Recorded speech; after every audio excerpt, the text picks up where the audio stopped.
picture. Something about the quarterback transfers I wanted to hit again, and then touch on something I put out a couple days ago in case you guys missed it. All right. So we're going to do the introduction, roll call. If anybody wants to call, we're in the off season. I don't know what it's going to be. Call if you want to call. If you don't want to call, we don't have to go 2 hours. Sometimes I just might have something to get off my chest and want you guys to jump in. Off season gives us flexibility here to be able to do what we want. So obviously YouTube, you know where to find me. You're here now. If you haven't subscribed by now, I don't know what you're doing. Give the video a thumbs up. You're already here. To move that finger, hit a thumbs up. Notifications on. That way you'll be alerted every time a new episode drops. You don't want to miss it, do you? Twitter, search bar Always Irish or at Always Irish Inc. Emails alwaysirishnd@gmail.com. Audio only. Anywhere you want me, you can locate me. Call in line 312-900-8815. Let me know about what you've heard and seen, okay? A lot about what people's heard is not good. Not good. Very frustrating. We'll get into it. All right. Let's do roll call, and I'm going to get my little rant out of the way, and we'll just see where you guys want to go with it, okay? Paul Conley says, good morning, John the Great. Man, I'm telling you, every morning I wake up, I get an ego boost when Paul types that in. Appreciate that very much. What do we got here, Paul? Concern about Tyler is that he's not an accurate passer and has trouble finding the open man. I'm telling you guys, what I still find bizarre to this minute is half of my Notre Dame contacts tell me if healthy, Tyler Buckner could ball out. And the other half, who have equal access as that half, tell me the guy can't hit anybody open and has no touch. Forget it. I literally have people I trust behind the scenes in both those camps. How can they both be true? I always say, there's no black and white with Notre Dame. Everything's got to be a perpetual debated gray area. Everything. Half of these people that I trust that have access, like behind the scenes access, if the guy wasn't hurt, he'd be great. And the other half say he's never going to learn how to throw a ball the right way with touch. I don't know what the answer is. I also know we don't have 9 years to figure it out. And I know that's not, injuries are not the guy's fault. COVID's not the guy's fault. At the same time, Notre Dame doesn't have 8 or 9 years to figure out what his track is. Super frustrating. Paul, high on Kenny Minchie, a proven accurate pass throw with a lot of touch. You can teach that. That's a great start. That's a fantastic start for a young quarterback if you have those natural gifts. Here we go. Didn't take that long. I wonder how Freeman's visit with Peyton Bowen went last night. We'll get into it. Phil, Deb Thomas, good to see you from chilly Florida. I bet you it's more chilly in northern Illinois. I got snow on the ground. Phil had, good to see you, Phil. I'm so over the Peyton Bowen soap opera. At this point, yeah, it's very frustrating. I don't know what else to say. The only Bowen I care about these days is Drake. I'm telling you, it's going to get wild. Paul says, John, what is your feeling about Kenny Minchie? I believe ND can win a championship with them. Don't know, way too soon to say that. Like, how could I say that? The guy's still in high school, so I can't say that. You're hopeful there's a higher end potential than anything we've been getting recently. That I believe. If you want to tell me just on the arm talent, there's a higher window of potential, I agree with that right now. Just off the high school film, I can see that there's a higher arm potential. Anything past that, I can't say. Nobody can. Phil said, I got a couple phone calls here. We'll get to you. Phil says, is Minchie a first-year starter? I personally don't think so. This is, again, where it gets interesting. If he's going to enroll early and be in the program and get ingratiated into college life and all that, if he's going to do that on an accelerated early path, beautiful. I always love that, especially for Notre Dame guys. There's a lot to get used to, a lot to adjust to getting into the college life. And at Notre Dame, there's a lot that goes on, a lot of things you got to be on top of. So I like the fact that he's going to be able to get in and get situated. That should prevent him from being overwhelmed. But first-year starter, again, here's what you're going to have. Buckner's going to want to be a starter. Minchie's going to maybe come in thinking he could be the starter.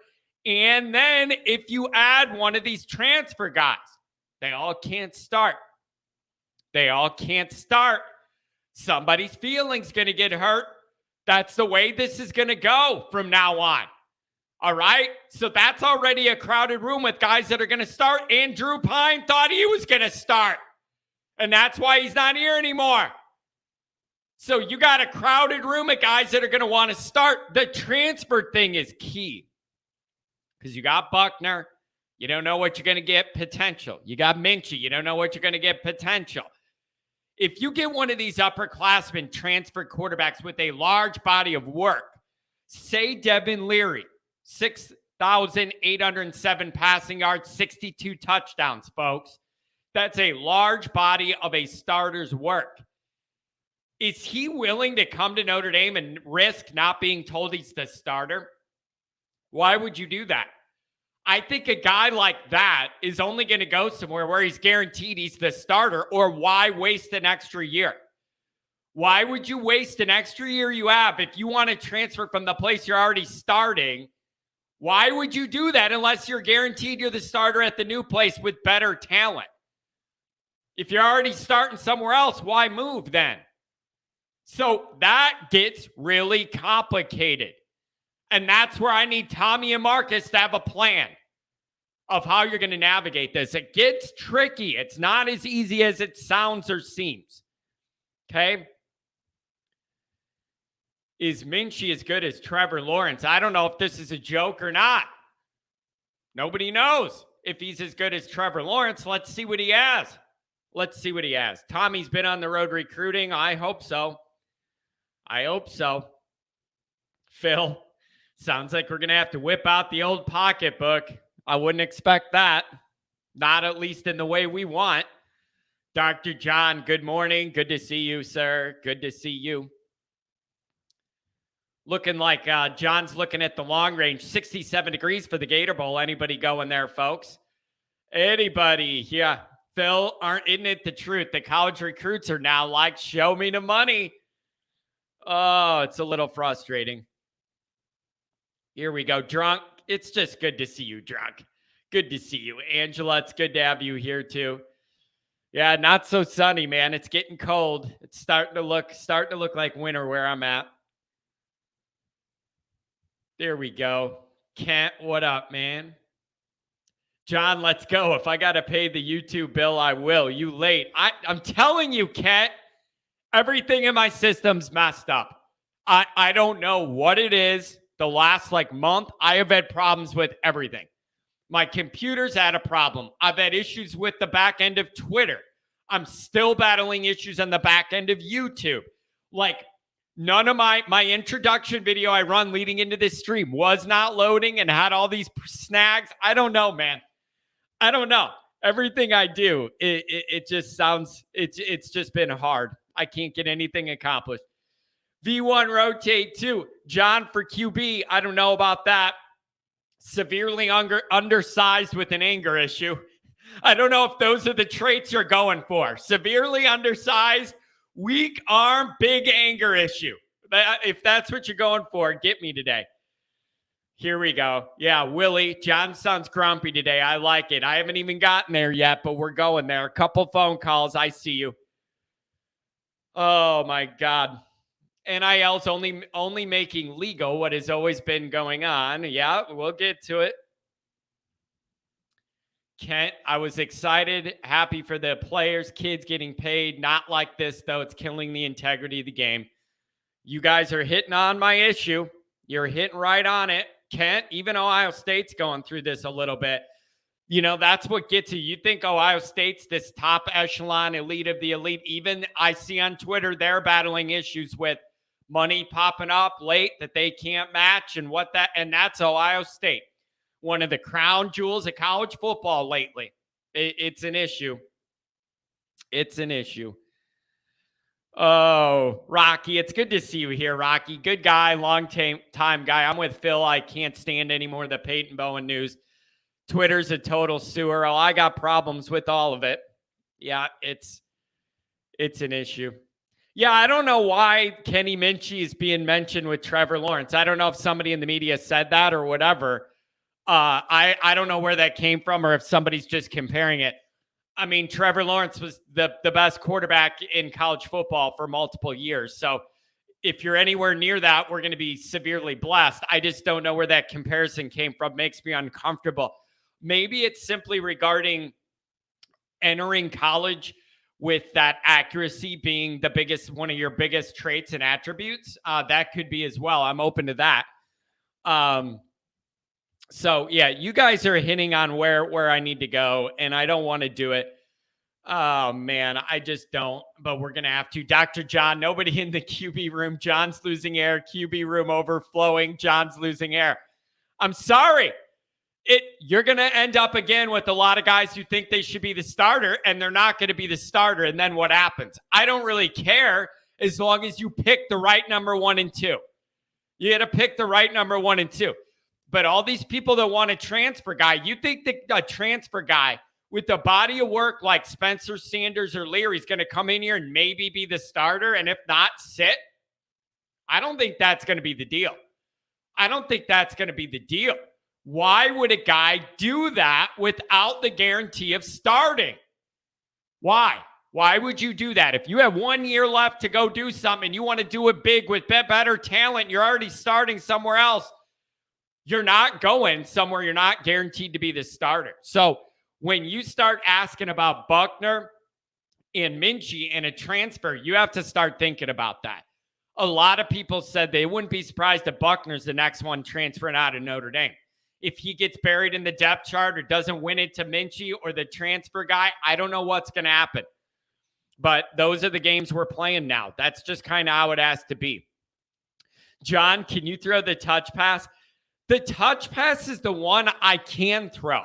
It's the deep stuff. That touch stuff, dropping it over the line or this and that, I have no problem with that. That touch I have. It's the pure strength and the arm strength and leading guys the right way. I don't have a big frame or a big arm. Look at my arm. My arm says borderline skeleton. Kidding me? Yeah, exactly. John is QB is Pine 2.0 with rage and yelling. I like it. You know what? That actually might help the program. If I just get the ball and I have all this internal rage about all the always annoyed stuff that shouldn't bother me that does, and I end up like the water boy where he just turns crazy and starts running over everybody, maybe that's exactly what we need. Oh, man. This is Bass and Domer. Very, very good point by you. Very astute. Very astute. He says there is a difference between true NIL and pay for play. People are conflating the two. 100%. Bass, you're right. 100%. This is the issue I have when people are saying, oh, last week I saw there was a tweet putting out NIL valuation numbers, the top 10 schools in the country or whatever. Notre Dame sitting in the top 10, as is Michigan, by the way. What's surprising about that is Notre Dame and Michigan are both notoriously not out in front and flashy with NIL. And their fan bases are both begging for them to get more involved. And then this tweet comes out having both Notre Dame and Michigan in the top 10 in NIL valuation. The issue is that's not accounting for a lot of these moving factors, some of them shady, that are being looked over under the umbrella of NIL's okay, everything you do is okay. This is not, we're going to give you $3 million guaranteed if you sign here as a recruit. That is not Notre Dame's NIL pitch. That is what's being pitched for other schools. So right away, NIL makes it fair for everybody to play this game now. Divide out the talent. Everybody can do it. No. You already have people bending those rules. Okay? When Notre Dame does NIL, it is not, we're going to give you $500,000 guaranteed to come here. No. You got to get in, get situated, and then opportunities come your way. That is a different battle than All you got to do is send your name on to be a recruit, and you're going to have $2 million. That's what's going on right now. Tell me this is still about student athletes and not money and employees. Tell me with this stuff going on, it's all about student athletes and what's best for them and the fit that's best for them and their family and the academics and finding a school they're comfortable with. Tell me this isn't turning into an employer deal. Student athletes? Really? Interesting. The student part of that, what drew Williams to USC to get that Heisman? Was it the student part of student athlete that drew him to LA? Or was it a fat bag of money guaranteed for him to play there and win a Heisman so they could put another one in the trophy and act like it was organic and done the natural way? Tell me this is about students and what's best for them. It's rough. And my question is, here's my question. What can Notre Dame do moving forward? What else can Notre Dame do? You look at the Peyton Bowen dynamic, and we have recruited him great for a long time. He's been committed a long time, getting all the national praise in the world. Marcus is all over it. You're doing all you can. He loves Notre Dame, comfortable with the staff, comfortable with Notre Dame, likes the other players in the class, everything like that. Like all those things signal really good job recruiting. Right? And then you just start hearing $2 million, $3 million, this and that, and this group's upping it, and that group's upping it. Listen, I like Notre Dame too, but I could like a warmer dynamic at $3 million at 18 years old more. Like I'm putting myself in immature shoes, 17, 18 years old. Not now understanding the long-term value of the Notre Dame education and wanting to be a part of that and all that. Talking about put yourself 17, 18 years old. As much as he likes Notre Dame, he could probably like somewhere else in $2 to $3 million more. How do you expect Notre Dame to legitimately compete for the top-end talent if they're not in this game? How? Okay? And the thing is, Greg, it's good to see you. It's been a while, Greg. Thanks for being here. 443, I'll get to you first. I simply want to know, how do you see Notre Dame competing in this new environment where the effort's not the issue?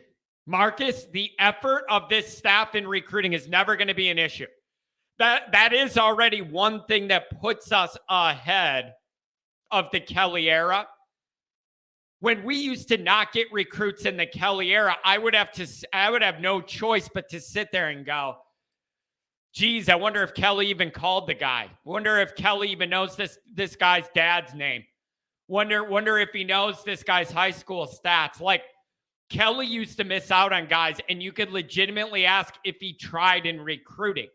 So I never knew whether I could fully blame just the ecosystem of modern recruiting or how much I could blame Kelly for not even putting Notre Dame in a position to land a guy because there isn't a relationship built or whatever, the way Kelly did things. I do not have that issue now. So that clears my mind up that when something happens, I know I can eliminate, why did this happen? Why are we losing a guy? Or why is he wishy-washy on his commitment? I know effort of the staff and communication and recruiting the right way is not an issue. I can eliminate that. With Kelly, you never could. You always had to ask, what is he not doing right? And a lot of times it was simply putting in the effort it takes to build a relationship with these great players. Taking that out. Now I know I'm getting the effort that I need and I've always wanted at Notre Dame for Marcus and by exo de facto, his staff. Okay. What's Notre Dame supposed to do? Like, if they're not going to get out in front with NIL in a big way, how does Notre Dame navigate this and thread the needle? I'm asking. I don't have all the answers. I'm genuinely asking. Okay. You're doing all the right things. And then right at the end, Your top guys are just going to leave for money every year. It's a losing dynamic, is it not? I get it. Listen, I hate having this stupid conversation every week. It just sounds like Loserville. It does. I hate having this discussion. It just sounds like losers crying that they lost a game that wasn't fair. But I'm legitimately asking, how is Notre Dame supposed to thread the needle here to land the very, very best athletes and not cut these corners and do the NIL thing early, giving them money and all that? How are you supposed to thread the needle? Notre Dame already has a smaller margin for error in everything. Recruiting, because of the grades and the academics, the net we cast of potential recruits in a pool are way smaller than any other school that doesn't have the academic restrictions we have, right? So Notre Dame has already always been casting a smaller net to go fishing for these recruits. Then you have NIL. If we're not in it, then it gets even tighter. Transfer stuff, it's harder to get in and out of Notre Dame. It gets tighter. All of these things make Notre Dame's margin for error smaller, smaller, smaller, smaller. And I get it. Listen, I get when it's like, we only want guys who want to be at Notre Dame. Like, if you're not all bought in, then see you later. I want guys who want to be at Notre Dame. I get why people say that. I get why that is the Twitter response when one of these things happens and we get mad and it's one of our guys looking to go elsewhere or whatever and the money's involved. And it's like, well, I only want guys who want to be at Notre Dame. Yeah, obviously. The issue is those guys are Drew Pine. Okay? Those guys that are going to go to Notre Dame no matter what, those guys are Drew Pine. They're not Peyton Bowen. All right? That's who you get when you want those guys that only want to be at Notre Dame. You get a nerd Irish Catholic dork like me who just loves Notre Dame. That's what you get. Angela's here. You get Rudy's that would do anything just to step foot on the grounds. That isn't winning you a title. I get it. We only want people that are all bought in. That's fine. Yeah, fine. Dante Moore was pretty bought in. Keon Keeley was pretty bought in. Peyton Bowen was pretty bought in. Jason Moore was pretty bought in. Like, those are the guys that we all complain about. Notre Dame needs to get over the top. And if there was not NIL, every one of them would be at Notre Dame, in my opinion, from what I've heard. Those are the guys that get you over the top. Okay? At key positions. Peyton Bowen and all he does in the back end of your defense and special teams. Keon Keeley's a game wrecker as a freshman if he went to Notre Dame. And don't even get me started on Dante Moore and Notre Dame's need for an elite quarterback. All of those guys could get into Notre Dame. We're interested in Notre Dame. The staff did a good job. They look like they're not going to Notre Dame. Maybe Marcus saved the Peyton Bowen thing. Got to the parents, talked about the long view, whatever. Maybe he saved it. I know Marcus is putting flight hours on that jet trying to save all these circumstances. But how do you legitimately expect Notre Dame to thread that needle? Every single guy that starts to change the roster from really, really good into elite, we have these issues with. A quarterback, a defensive line wrecker, and a great secondary and special teams guy. Those are the guys that Notre Dame wins with in the playoff. And we have this issue. How do you thread the needle?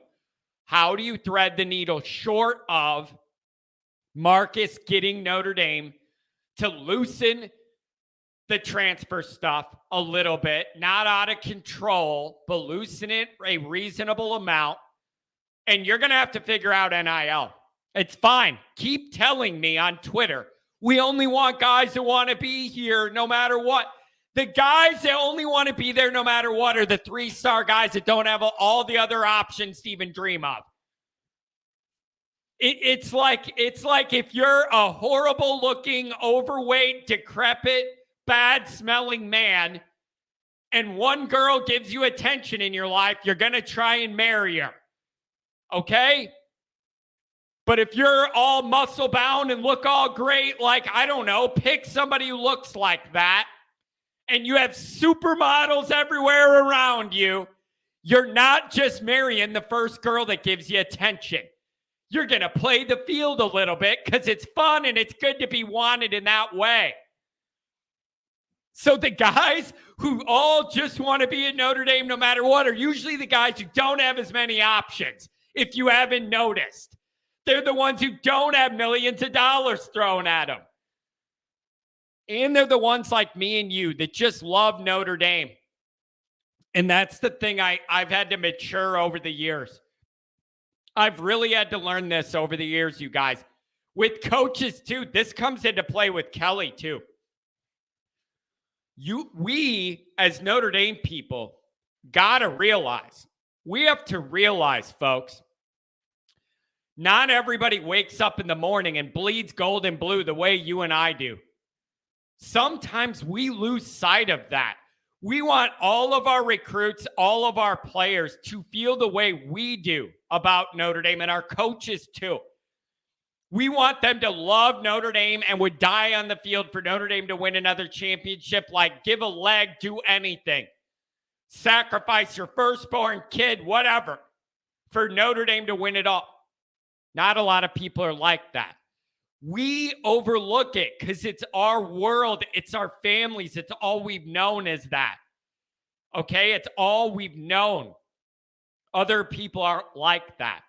Brian Kelly did not have the natural love for Notre Dame you and I have.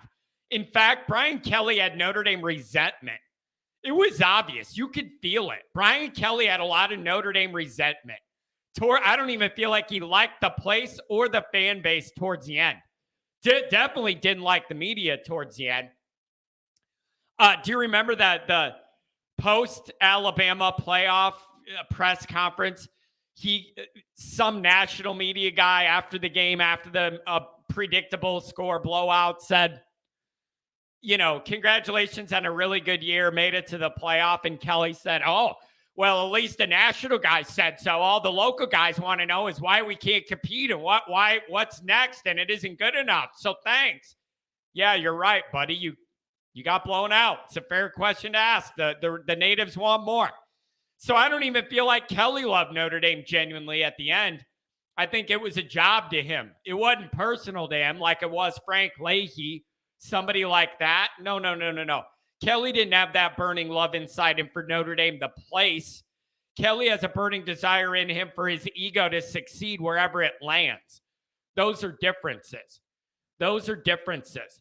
And so I just want to know from you guys. I don't have the answers, but I'm genuinely asking how you expect Notre Dame to compete where in circumstances where we do a great job recruiting and then money starts piling in at the end. How do you overcome that when you're not in that game to that extent? And it's like, well, John, you know what we need?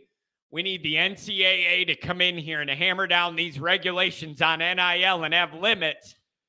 Yeah, that will stop it, just like the strict gun laws in Chicago prevent gun violence, right?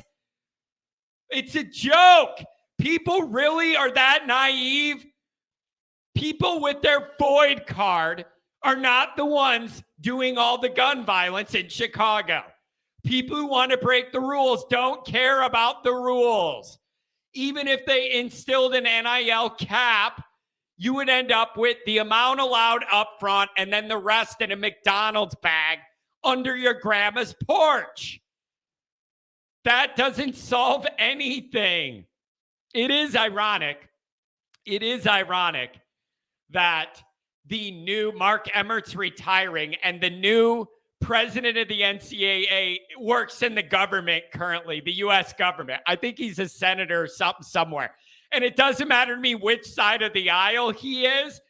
It is so on brand for the next NCAA president to be a politician.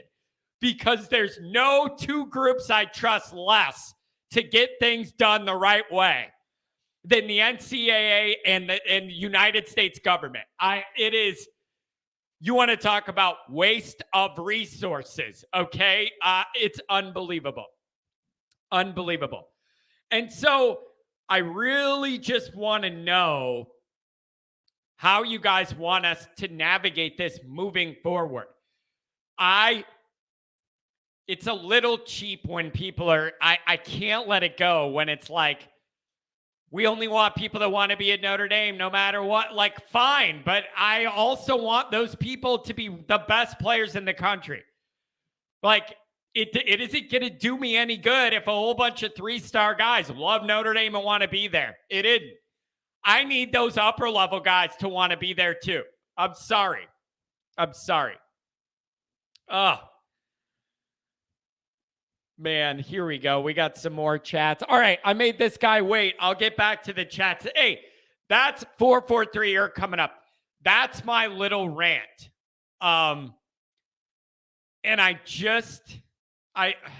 God, that's my little rant. And I don't know what the answer is. Here's the one thing you got to know, though. If it wasn't for the fact that Marcus Freeman is an elite natural recruiter, Notre Dame would be dead and buried. Notre Dame would be the way this is now getting to be. If Kelly was in charge of Notre Dame, we have you're dead, totally dead. Totally dead. Totally. Oh, Johnny's doing good at LSU. Totally different recruiting job. Half of those guys are going to go to LSU whether Kelly talks to them or not because they're local. Different discussion. Not comparable. Not apples to apples. Don't go there. But at Notre Dame, you're damn lucky you have Marcus, who's an elite natural recruiter. Not all the BS on the periphery. A natural gold star recruiter is what Freeman is. If you didn't have that, we wouldn't be competing at all for a top 5 class or anything. If this was the old Kelly way and the way NIL's getting, I don't know how Notre Dame could have any decent class. So you're lucky that Freeman's such a good recruiter to even have you in the mix to get up to a point where you're in it for the big money guys. So I guess that's progress, because without that, we'd just be so far behind the 8 ball. It'd just be sickening. Mark says, I'm losing faith in college football. Here's where I'm at on the faith. 443, I got you. I'm sorry. Here's where I'm up on the faith. The day that I wake up and feel like it's impossible for Notre Dame to win a championship is the day this show's over. There's no point anymore. There's no point. So if I feel that this is getting out of reach to that extent, I'm done, because there's no point in me having that show if I don't have genuine hope that Notre Dame can get over the top.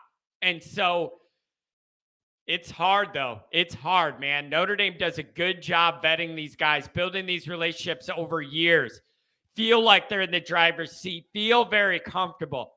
And then that money drops in at the last minute. It's a damn shame.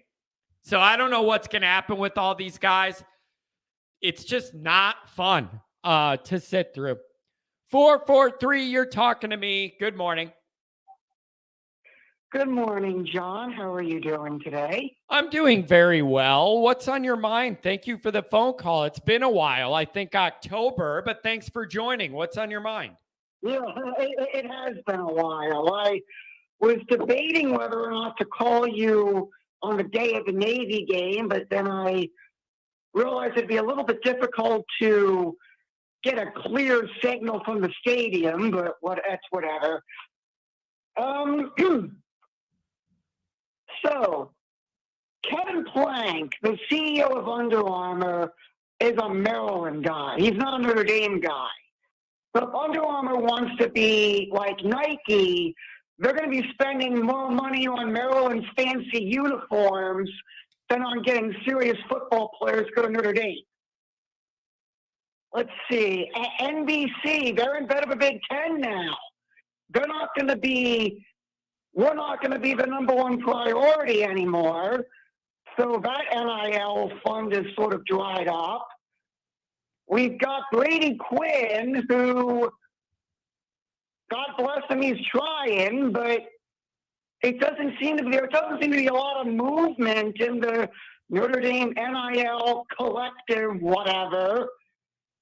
I could be wrong on that, but do you think that some of it is, do you think that some of this is, to Notre Dame, NIL still kind of a dirty little word, and they don't want to be linked with the idea that players are getting money like that?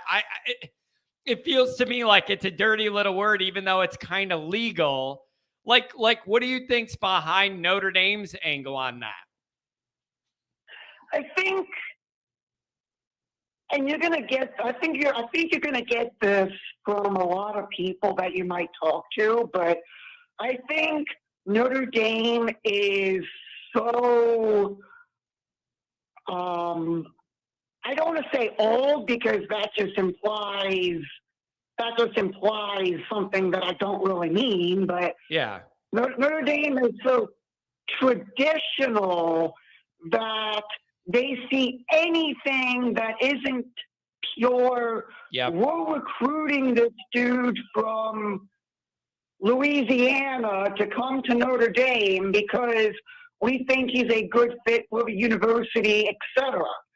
But when that dude from Louisiana sees dollar signs, he sees checks in the mail, that maybe, I don't know the situation, but that could be more money than his whole family has seen in their combined lives. Yep. So of course he's going to take the money up front. Yeah, it's hard because as a Notre Dame guy, it's like, I feel like I would be Rudy, where it's all Notre Dame or nothing to me. I'd be happy to be there for free just to be there, what it means to be. But everybody isn't like that. And the other thing is, a lot of these people's family dynamics are not as fortunate. And that needs to be taken into account when you have a couple $1 million. Sometimes it doesn't come down to what the kid wants to do. It comes down to mom needs a safe place to live. It's just wild. And I don't know how Notre Dame keeps up trying to do it this way and then only to get burned at the end. It feels like something has to give at some point. And I'm just not sure which way it's going to give and from where. And it's really, sorry for cutting you off. It's really sad to me. We have a very, very large and rich national alumni network. Yep, we sure I'm do. pretty sure that if Marcus Freeman finds out that this kid we're recruiting lives in, I'm trying to be respectful here, not the best living conditions, I'm pretty sure, I don't know if the NCAA would look down on this as an impermissible benefit, but like, why can't one of our alums just figure out who this dude is and buy him a house? You know what? Here's what I wanted to do. And I came up with this plan 1 minute after NIL became legal. A few summers ago, I came right in this basement and said, I have this all figured out for Notre Dame. It's the easiest thing in the world. They have a huge database at Notre Dame of all their alumni keeping up with their business activities. They know who's a CFO somewhere, who owns this company, who's sitting on the board here and there. They have a database with all that alumni network information. You put together a program and you have Notre Dame people reach out to all those people and say, do you want to be involved? We want to get something going. It'll help your business, help our guys. You leverage Notre Dame's unique and powerful network all over across the world. You leverage that in this, and you would find people that want to help out and be a part of it. I don't understand why that is not the number one thing to do. And you create a database and a network, and you find opportunities good for the businesses and our guys. You blend it together. I don't understand why that's just not the public deal of how this goes. Yeah, and not to mention, we've got a lot of NFL guys. A lot of NFL guys who if I'm pretty sure the only thing that Marcus Freeman would have to do would be to tell them, look, we got this recruit, he's on the fence or whatever, and he's real committed to us, but then he got this huge NIL offer. What can we do about this? Yeah. And I'm pretty sure those players would just snap to it.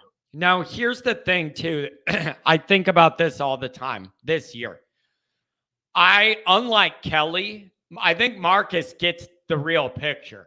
I think Marcus Freeman knows what's going on, knows the dynamic, knows what he's up against. That gives me a little peace in this because I feel like Marcus is modern enough. He knows the landscape. Now, I don't know what he could do about it, but I at least feel like he gets it. And I don't know where it goes from there. Does he have to sit down with Jack and the president and say, listen, you guys, you want me to do a job I'm too handicapped to do if we don't loosen some things up here and get in the game? I don't know, but I believe Marcus knows what he's up against. He's got to be beyond frustrated. Yeah, and look, I don't really blame a recruit for taking the upfront money because it's probably it might be more money than he's seen his entire life. I don't really blame him for that. What I do want to play devil's advocate for, if Drew Pine really wanted to be at Notre Dame no matter what, he got a taste of what it's like to be a starter. Why is he leaving? Because Drew Pine either read the writing on the wall or was explicitly told, you're probably not going to be the starter next year. And he didn't like that. And I was told that his camp did not like the way he was covered in the media all year. Meaning people like me, other podcasters, writers, whatever, everybody said all year is he's trying hard, but he's limited. I understand his family and his camp did not appreciate the way he was covered all year. And then it looked like he wasn't going to be the starter after this year, so he left. That's what I understand. Okay, that's all right then. I wish him all the best of luck at whatever. Yeah, whatever MAC school.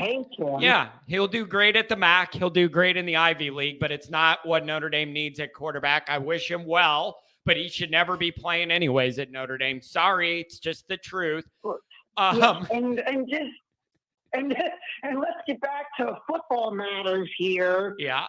I'm a little worried about us winning the Gator Bowl because Mike Mayer's out.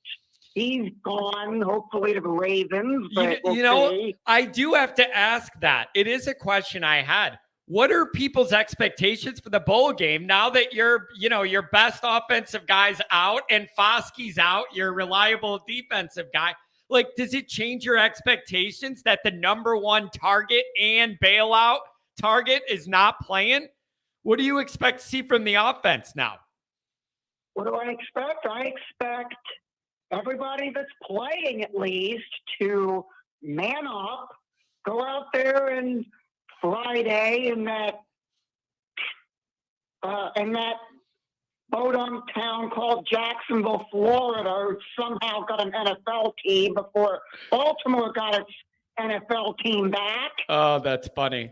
And go out there and win the football game. Yep, it's important that you could go into the offseason trending up. And the other thing is, Marcus Freeman doesn't want to see an 0-2 by his name to start his Notre Dame tenure as a bowl coach. Sure. Even with last year being weird with Kelly leaving and him taking over in a few weeks, it's still that 0-2. He isn't going to want that 0-2. That's a rough look to start. Yeah, and just think, John, if we wouldn't have lost to Marshall and Stanford, we'd probably be playing in the Cotton Bowl right now against Tulane, and we wouldn't really even have this issue. Yep. Yeah, it'd be I think about that all the time. If we just found a way to play like crap and win by a field goal against Marshall and Stanford, we're having way different discussions because Notre Dame would be sitting at 10-2 in a meaningful New Year's Day bowl, New Year's Six bowl. It'd be a different discussion. Very disappointing. Let's just hope we don't have any more of those as the years go along. Get them out of the way. Yeah, it is just like the season went. I mean, South Carolina isn't exactly a pushover. They beat Clemson, I think. They beat Clemson. I think they beat somebody else ranked late in the season. Tennessee, yeah, to back-to-back weeks, I believe. They were trending very, very up. And you know what else I find intriguing too? Shane Beamer's a young and up-and-coming guy trying to establish his culture and all that, just like Marcus Freeman. I think it's going to be very interesting to see which of these young guys prepares their team the best. I'm very interested to see it. For a 4-loss bowl game, I'm pretty interested in this one. Yeah, it is. It's an interesting matchup for sure. What I would have liked to have seen, but it's impossible because of tie-ins, apparently. I would have loved to have seen Notre Dame play in Annapolis, so I could go to another game, but whatever. I probably would have gotten to see a Notre Dame dominating win against some fake Big East school like UCF or I don't know. Yeah. But whatever. It's all water under the bridge at this point, but let's just hope and pray that CJ Carr is the real deal and that he gets here when he gets here. I mean, he'll be ready to play. But Buckner. Let's talk about Buckner for a second, John. Okay. Buckner was, I think he was injured in high school, and I think the year after that was COVID. Yep. California shut down their high school football. Yep. And then he comes here, and then he sits behind Cone for a year. Yeah, and then he falls down the stairs. Then when it is his turn, he fell down the stairs in the blue and gold game. And then we got into the season, and it lasted a game and a quarter. Like, how many years down the way am I going to have to kick his development? I think at this point, and I feel really bad for saying this because I like him. I think he's a really good person. I think he's the type of character dude that we need at Notre Dame. He just had a real huge string of bad luck that I'm not sure we can afford to exactly. Wait any longer for him. That is exactly how I see it. And it isn't his fault. His physical development and mental on the field development's about 3 to 4 years behind, and it's not even his fault. And at the same time, I'm saying it isn't his fault. And I'm saying what you're saying. We also can't afford to kick the can down the road 8 seasons to figure out what he has too. Like, the train can't stop moving because he's got an issue. Very, very tricky to navigate. So yeah, that's a tricky one. We're going to have to see how the quarterback competition plays out next year. And I think a lot of that will be determined by what transfer quarterback they get in.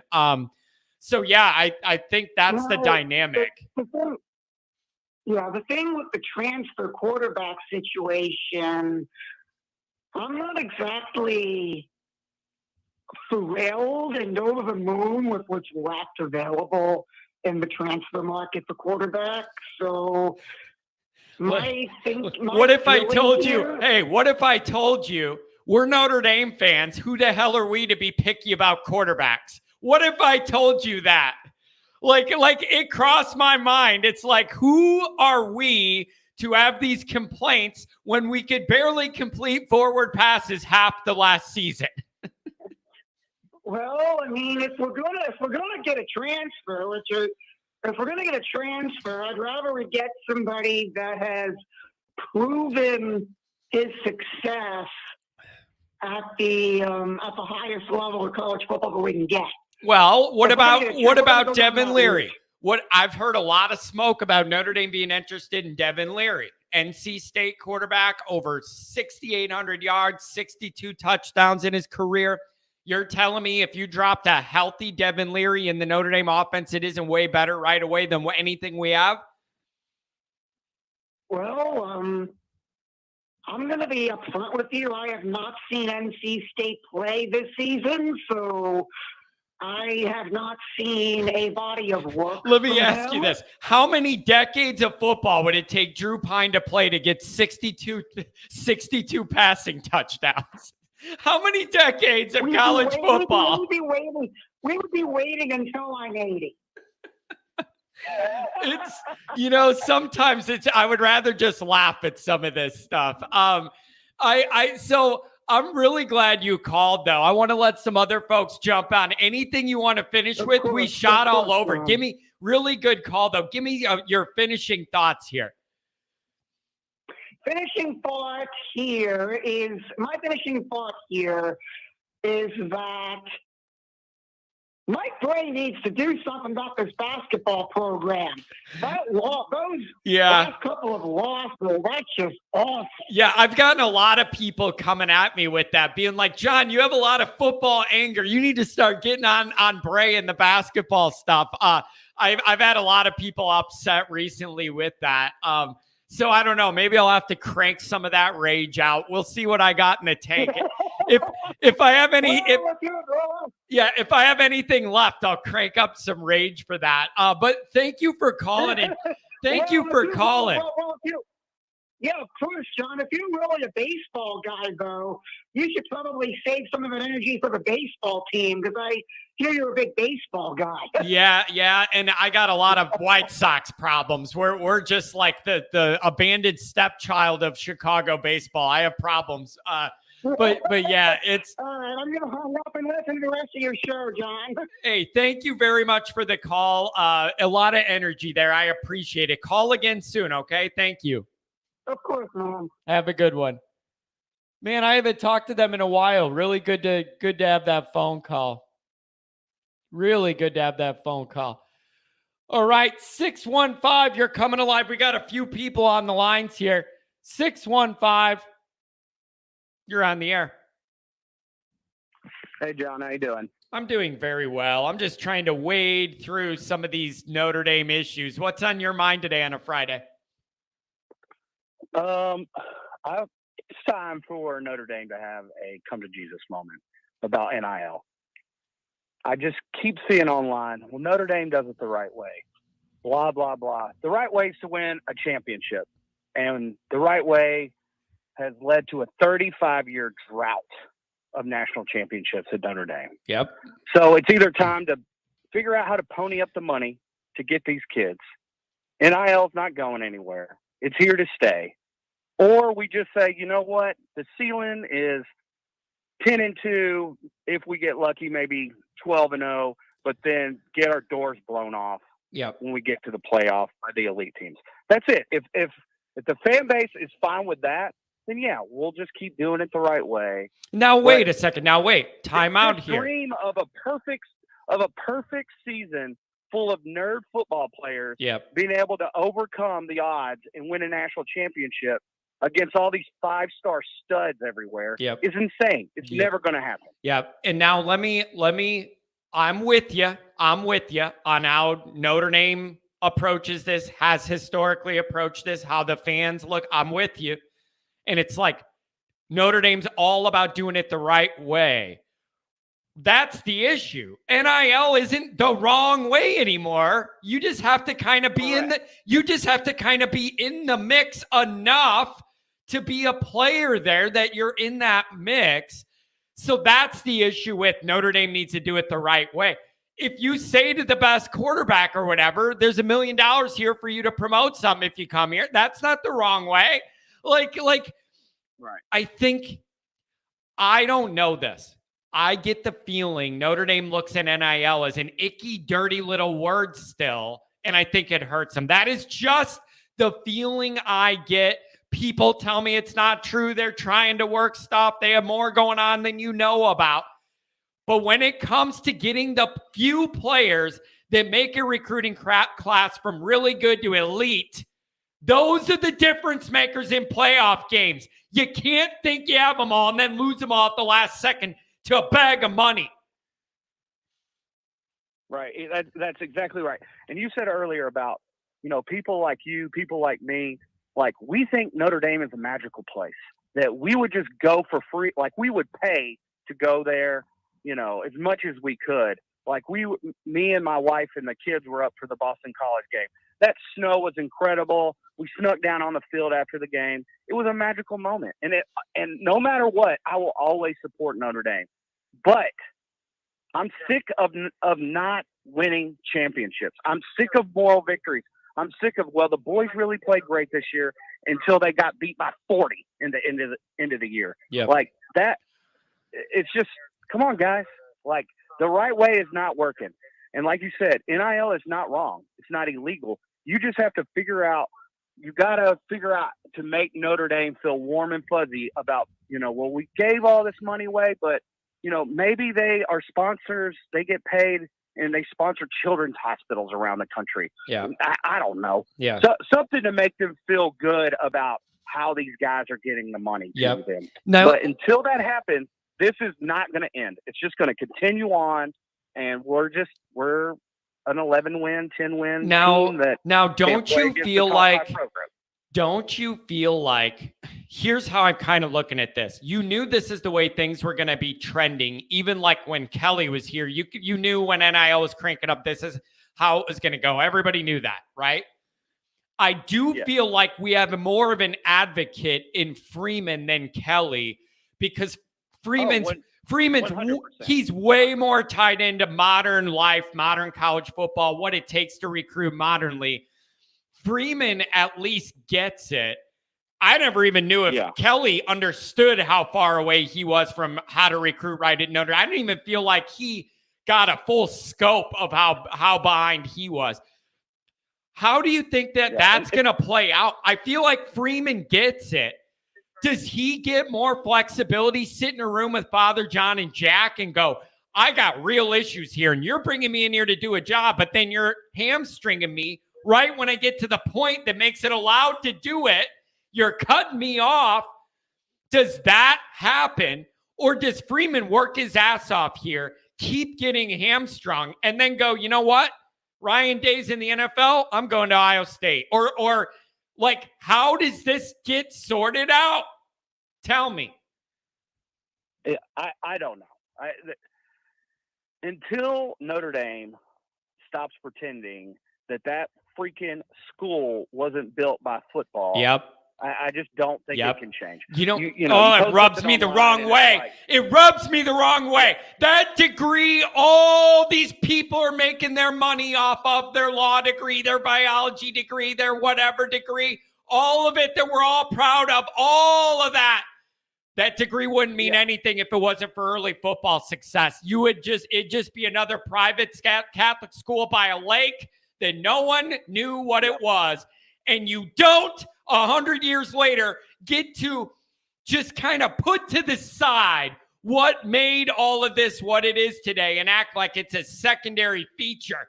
It should be the primary feature, and you do what it takes to make it great. 100%. Notre Dame's math team wasn't on television nationwide, coast to coast, every year for 50 years. It was their freaking football team. That's why it's there. I want them to win. I don't want them to have Aaron Hernandez murderers on the team, but and the same thing goes for the transfer thing. What are we even talking about? Like, guys that fit. Who cares if their grades are good enough? Let them come. Even they've got to. They want to do all this charity work and talk about how great they are worldwide and all this stuff, which is awesome. I love that about Notre Dame. Me too. But isn't it good to maybe bring somebody into a place like that maybe their grades are a little bit low, but they could benefit from being somewhere at Notre Dame via playing football and the degree. The degree is worth a lot of money, 100%. But it's just this listen. Here's what I don't get. And maybe this is happening and you and I just don't see it. We're not asking for a free-for-all, open the floodgates. You don't have to be able to read and write, but if you're fast, you could get in here. No one's asking for a degradation of the Notre Dame degree to benefit football. That is not what I'm advocating for. But I refuse to accept that there isn't a reasonable middle ground here that keeps Notre Dame more competitive in these areas in the transfer deal and with NIL. That's what I'm asking for. Give me some reasonable leeway. And by me, I mean Marcus. Give him some reasonable leeway to at least be in the mix here. Maybe that's happening and we're not seeing it. But if you lose Bowen and you lose Dante and you lose Keeley to all these, people get mad. Correct. And it's like Notre Dame gives scholarships to people that can't afford to go to school there. That's kind of bending the rules to help people out.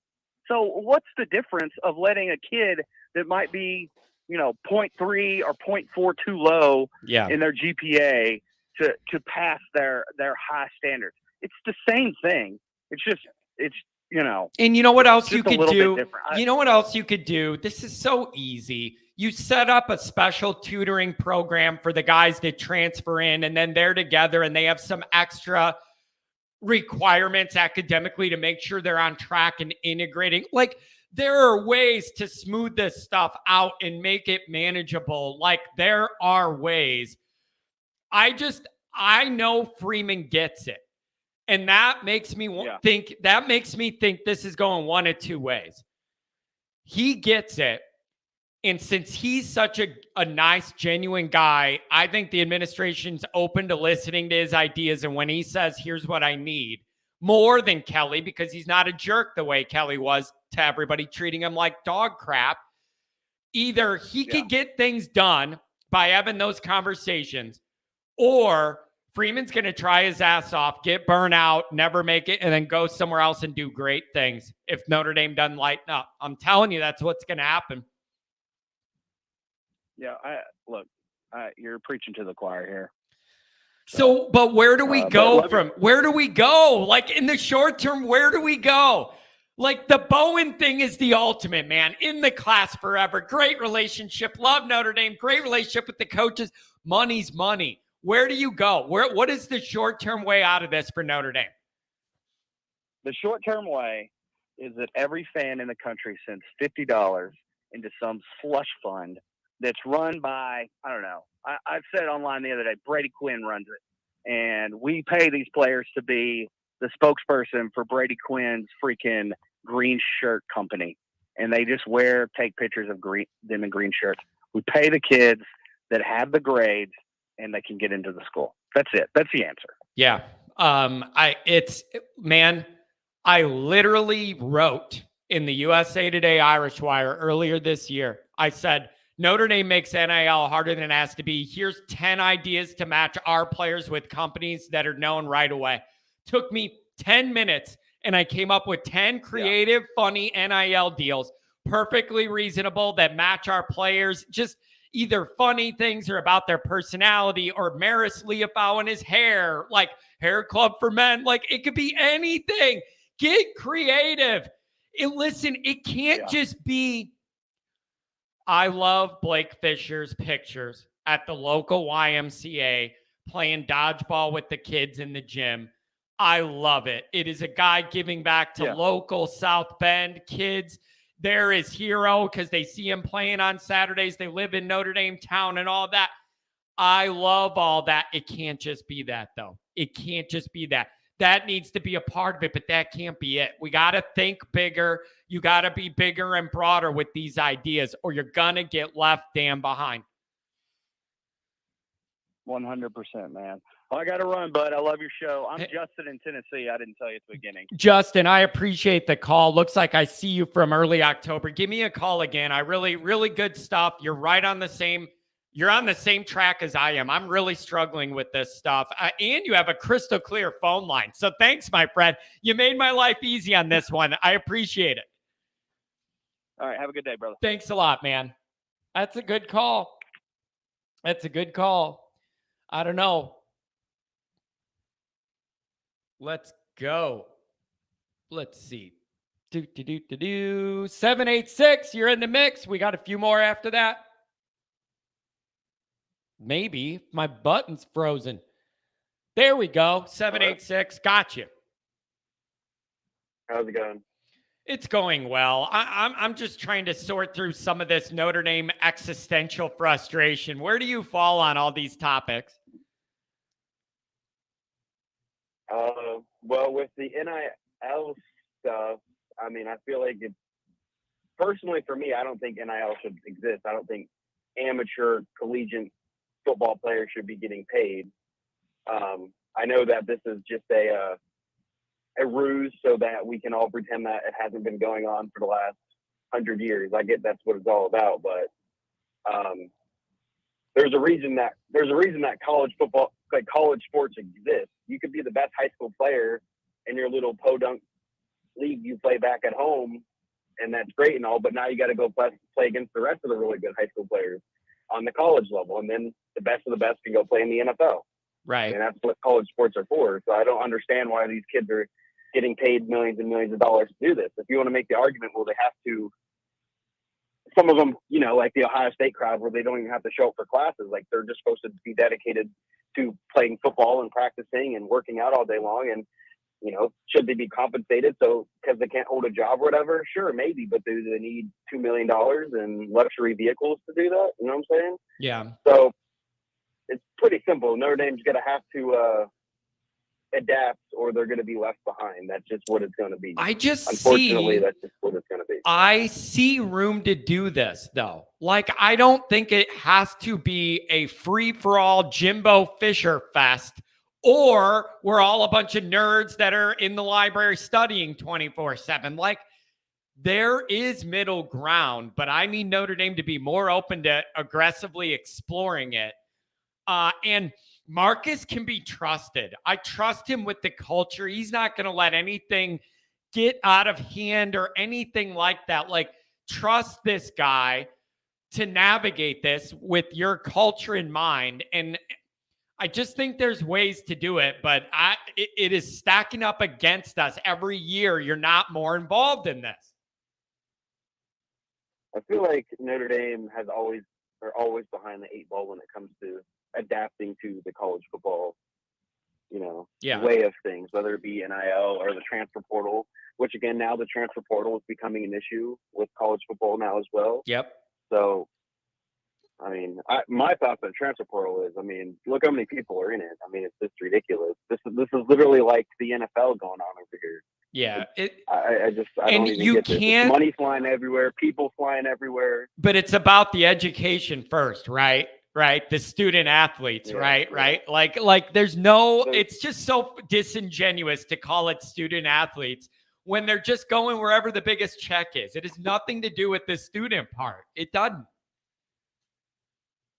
Well, how many of these really big schools, we're talking about like the Texas A&M, the Alabamas, the Ohio State, you know, how many of those kids who are the elite quarterbacks, how many of them are showing up and going to classes every day? Like that stuff's taken care of on the back end. They're going to pass all their classes, whether they show up or not. This isn't about classes. This is about football and money. You know, and I get all that to an extent, but let's not be naive here and pretend that what's going on isn't going on. I know we can call it whatever we want, but come on now. Like, let's be a little more subtle about this if we're just going to be handing these kids millions of dollars. My coworkers and I, we have arguments about NIL, and they're all for it and everything because they're all Ohio State fans. Of course they're for it. They write blank checks and get the best players in the world. I would be for that too if Notre Dame could do that, but we don't do that. Yep.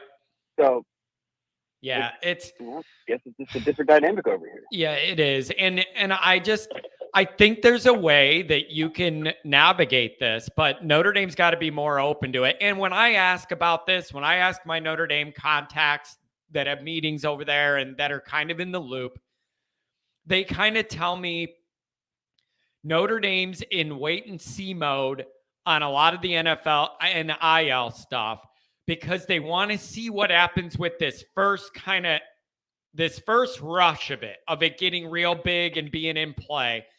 They kind of want to give it a couple years to see what happens with the fallout from the first big rush of NIL. That's kind of what I was told, that they kind of aren't comfortable diving in yet, want to see some evidence from the early. I don't know. But reactionary is a way to die, too, if you're always looking in the back of the back mirror. Right. I mean, what do they want to see? I mean, everything that they need to know, they're seeing right now. We're losing all these recruits that we had to people who are just giving them a whole bunch of money that we just can't do. Yeah. Like, but, what else do they want to see? But like, does Freeman call a meeting with Jack and Father John and go, you brought me here to bring these championships back. I'm going to go over the names of these really good kids, really good families, really good grades that could get us over the hump. They all want to be here. We're not able to compete in this area, and there's no way I'm going to be able to do it this way. Like, is that a thing? Are those discussions being had, or are they just discussions I want to have? Like, does Freeman get pissed about all this, and who knows about it? Like, I want to know. I mean, you'd think you have to. I mean, you've stated in the show, he knows what's going on.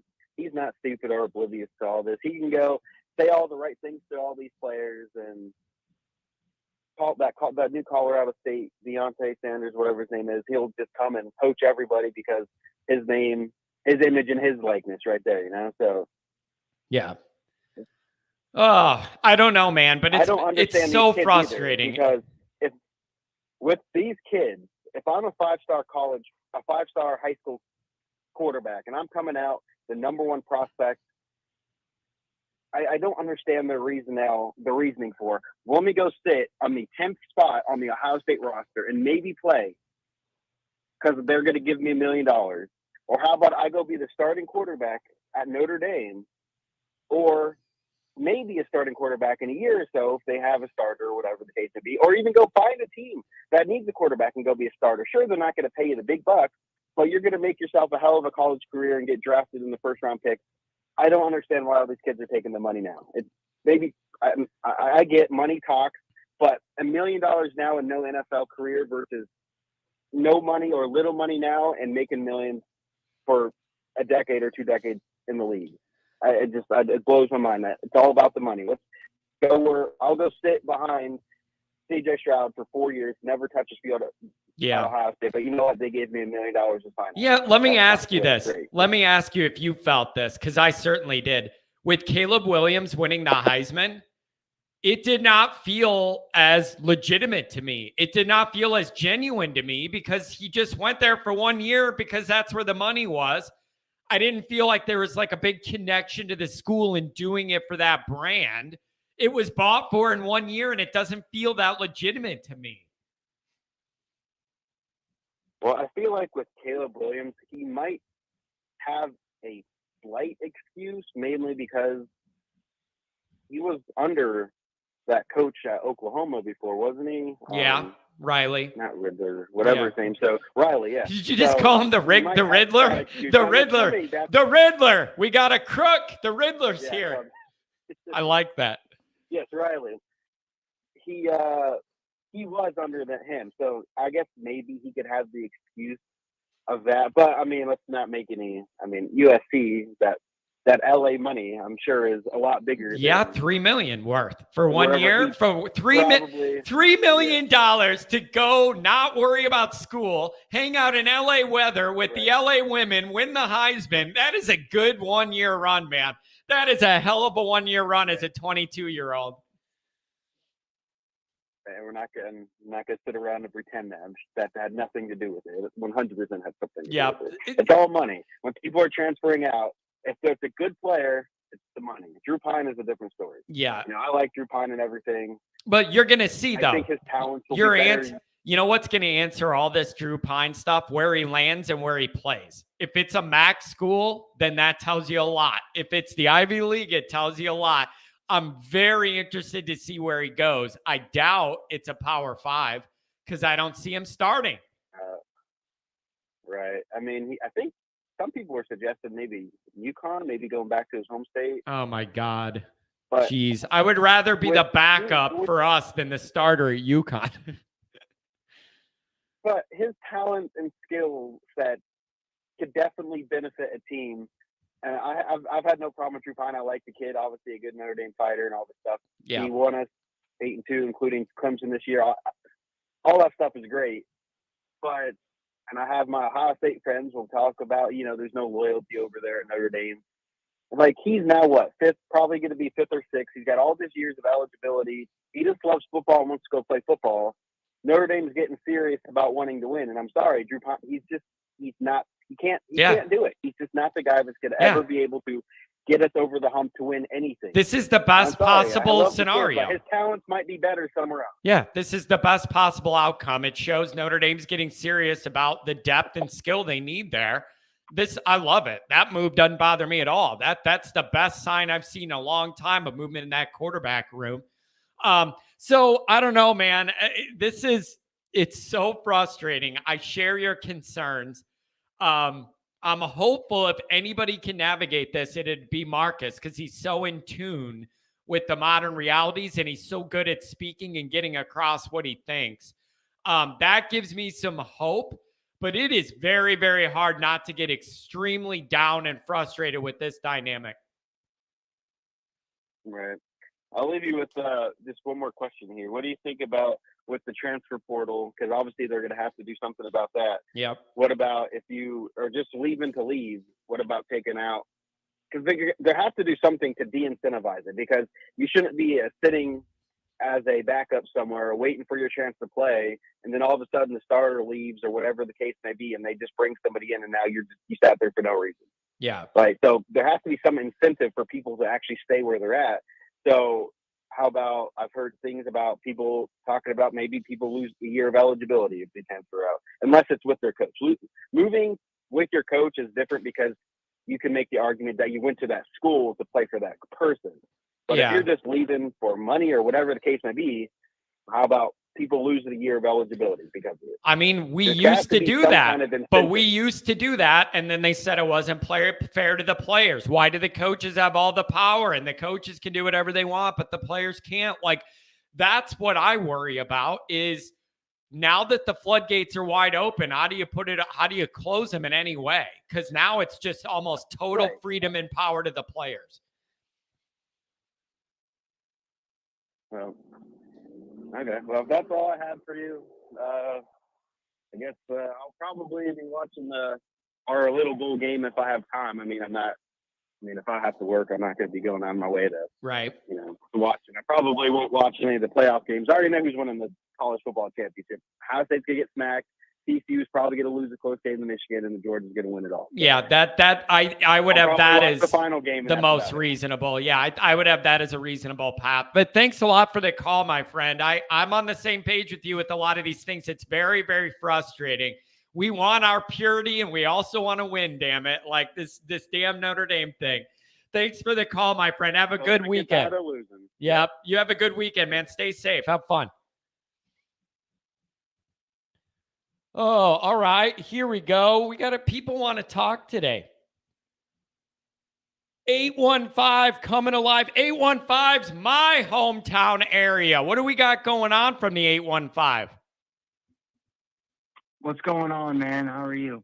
I'm doing very well. Where are you at in the 815? That's my home grounds. In the Bradley Bourbonnais area. That's where I'm from. Did you know that? Oh, no, I didn't, man. No, I didn't. That's actually cool. That's literally where I'm from. I'm talking to you from Bourbonnais. That's literally it. I saw the 815 and I was like, oh, that's my spot. So I was in Chicago a whole bunch of years and then moved back out here. Bishop McNamara alum. You're talking to him.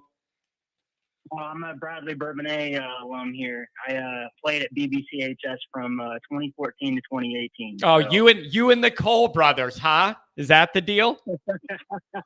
Yeah. Let me tell you this. One little thing, and then I don't want to bore the national people with our local scene. Imagine me dating Mike and Mark Cole's younger sister. All those years, I had to answer to 3 dads, the 2 twins and the actual dad, the whole time I dated her. That was a wild high school run for me. That was my experience here. Well, hey, man, one of my teammates dated Coach Cole's daughter, which you know how that goes. It's a big no-no. Oh, my gosh.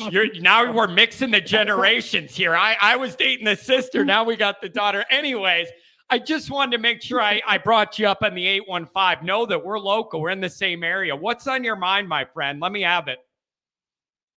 So I'm a fourth generation Notre Dame fan here. So, I don't want people saying that I don't know what I'm talking about. I talked to my family about it for years.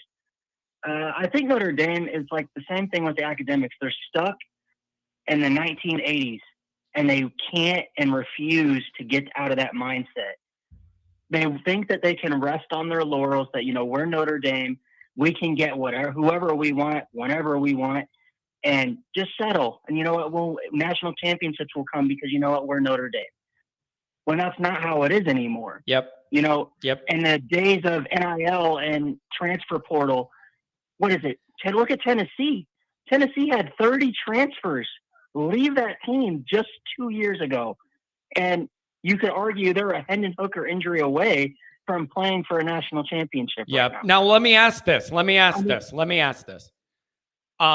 you say Notre Dame, is kind of operating in that world of we're Notre Dame, we know what our degree's worth, you should want to just be here and all that. Who are you referencing? Because I could see like upper administration having a certain view on that.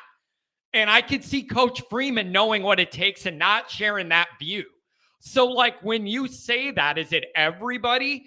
I don't think Freeman sees it that way, but I think some of the uppity ups in the administration building do. So like I see a clash there. There's no way you could tell me Marcus doesn't see the landscape and know what it's going to take. And how frustrated he has to be to know all the hours he put into recruiting these guys only to lose to a bag of money in the 9th hour. So do you think Freeman sees it the way we do, or is he thinking some of this too?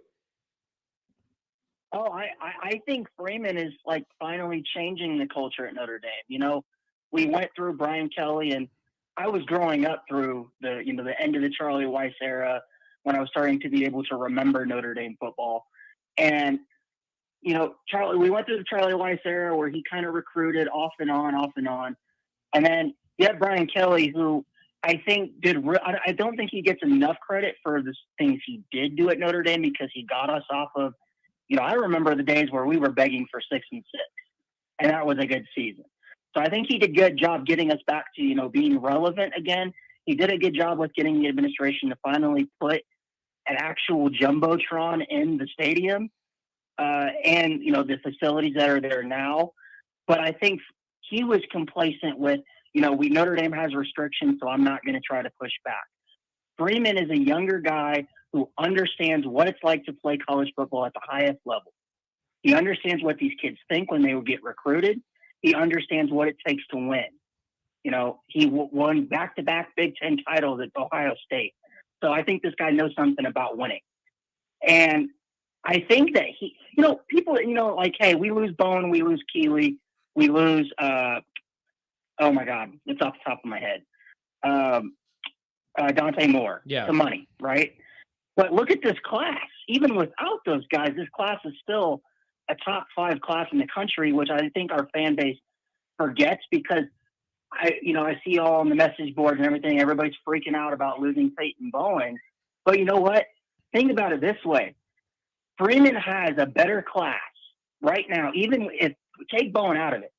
Even without Bowen, Freeman has a better recruiting class than Brian Kelly ever had at this time at Notre Dame. You're right, but I also want more. Like, dude, that's where, that's where we're at. You're right.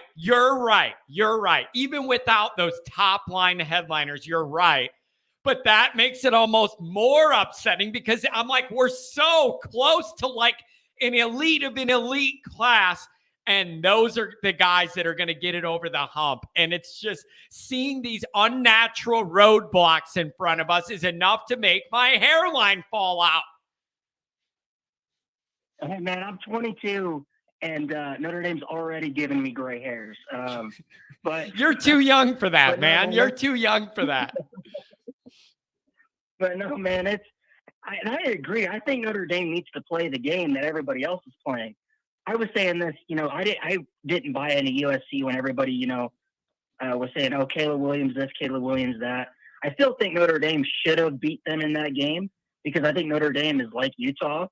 But I think, Utah didn't, I'm not going to go into all that. But anyway, Do you know? Hey, I do you look at know what how USC mad? did. Do you know how mad it made me to watch Utah play the exact football game we needed to play to get that result? They played the exact game 1 week later that we needed to play. It made me so mad. Hey, you know what? I tell you this much. I think we'll get them back in South Bend next season. But I look at NIL and I think, Notre Dame needs to, when it comes to the table and these guys are getting offered $2 million, Notre Dame has the money. Let's not kid ourselves and act like Notre Dame isn't the second most profitable college football organization or college football university besides Ohio State. So they have the money, they have the support, and they have the boosters. So they have the money to do it. But what I want Notre Dame to be careful about if and when they start to get into this, which I hope they should and they need to compete, is I want to avoid the kids that, like the kids that went to A&M to be the best recruiting class in the country. Yeah. And all those guys were pay for play. But wait. I've thought of this angle. Here's what I think about it. You are not going to end up in the position he is just because of the difference between Marcus and his emotional intelligence and maturity and Jimbo. I do not have that fear at all. You're not going to end up with Marcus letting the culture get messed up by bringing in talent and not looking at the character and how they're going to blend in with the group. You're not going to have that. That is a part of Jimbo's problem because he's a talent accumulator and not a coach. He is a talent accumulator, not a coach. I've always said it. If he didn't stumble into Jameis, he'd be nothing in the coaching world, okay? Marcus isn't going to have that issue. He's going to find the right guys, and I don't think it's going to mess up the vibe or have any of those. He's not going to bring in a bunch of Aaron Hernandez's. I don't have that fear at all. I just need them to be able to get in this game. Oh, yeah. Yeah, you know what? You know how nice it must be? Because I have buddies that are Ohio State fans. And you know how nice it is for them to tell me, we got 5-star quarterbacks that are getting millions of dollars that are sitting on the bench right now. But we still have them on the roster. So when CJ Stroud goes to the NFL, we got next man up. Notre Dame doesn't have that.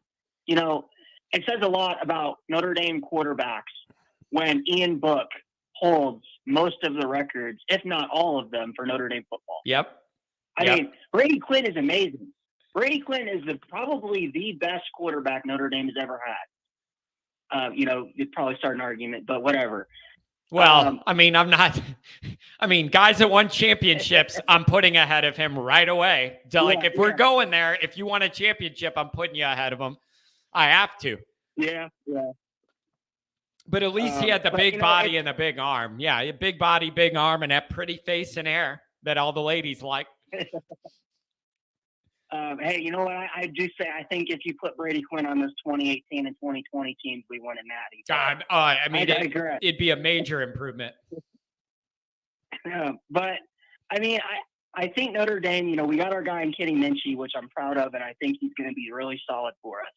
But when it comes to the transfer portal, I guess I don't understand, and I've asked many other insiders this. Why is Notre Dame being so hush hush about who they're going after in the target? Their targets in the transfer portal, because it's like you see, Georgia, they're talking about this kid, and this kid. Texas is going after this kid, but Notre Dame, it's like they've been quiet, and then it's kind of like me as a Notre Dame fan. I'm sitting here, I'm getting anxious because you see McCullough's son go to Oklahoma. You see the whole the 5-star wide receiver from Bama immediately transferring to Oregon after one visit.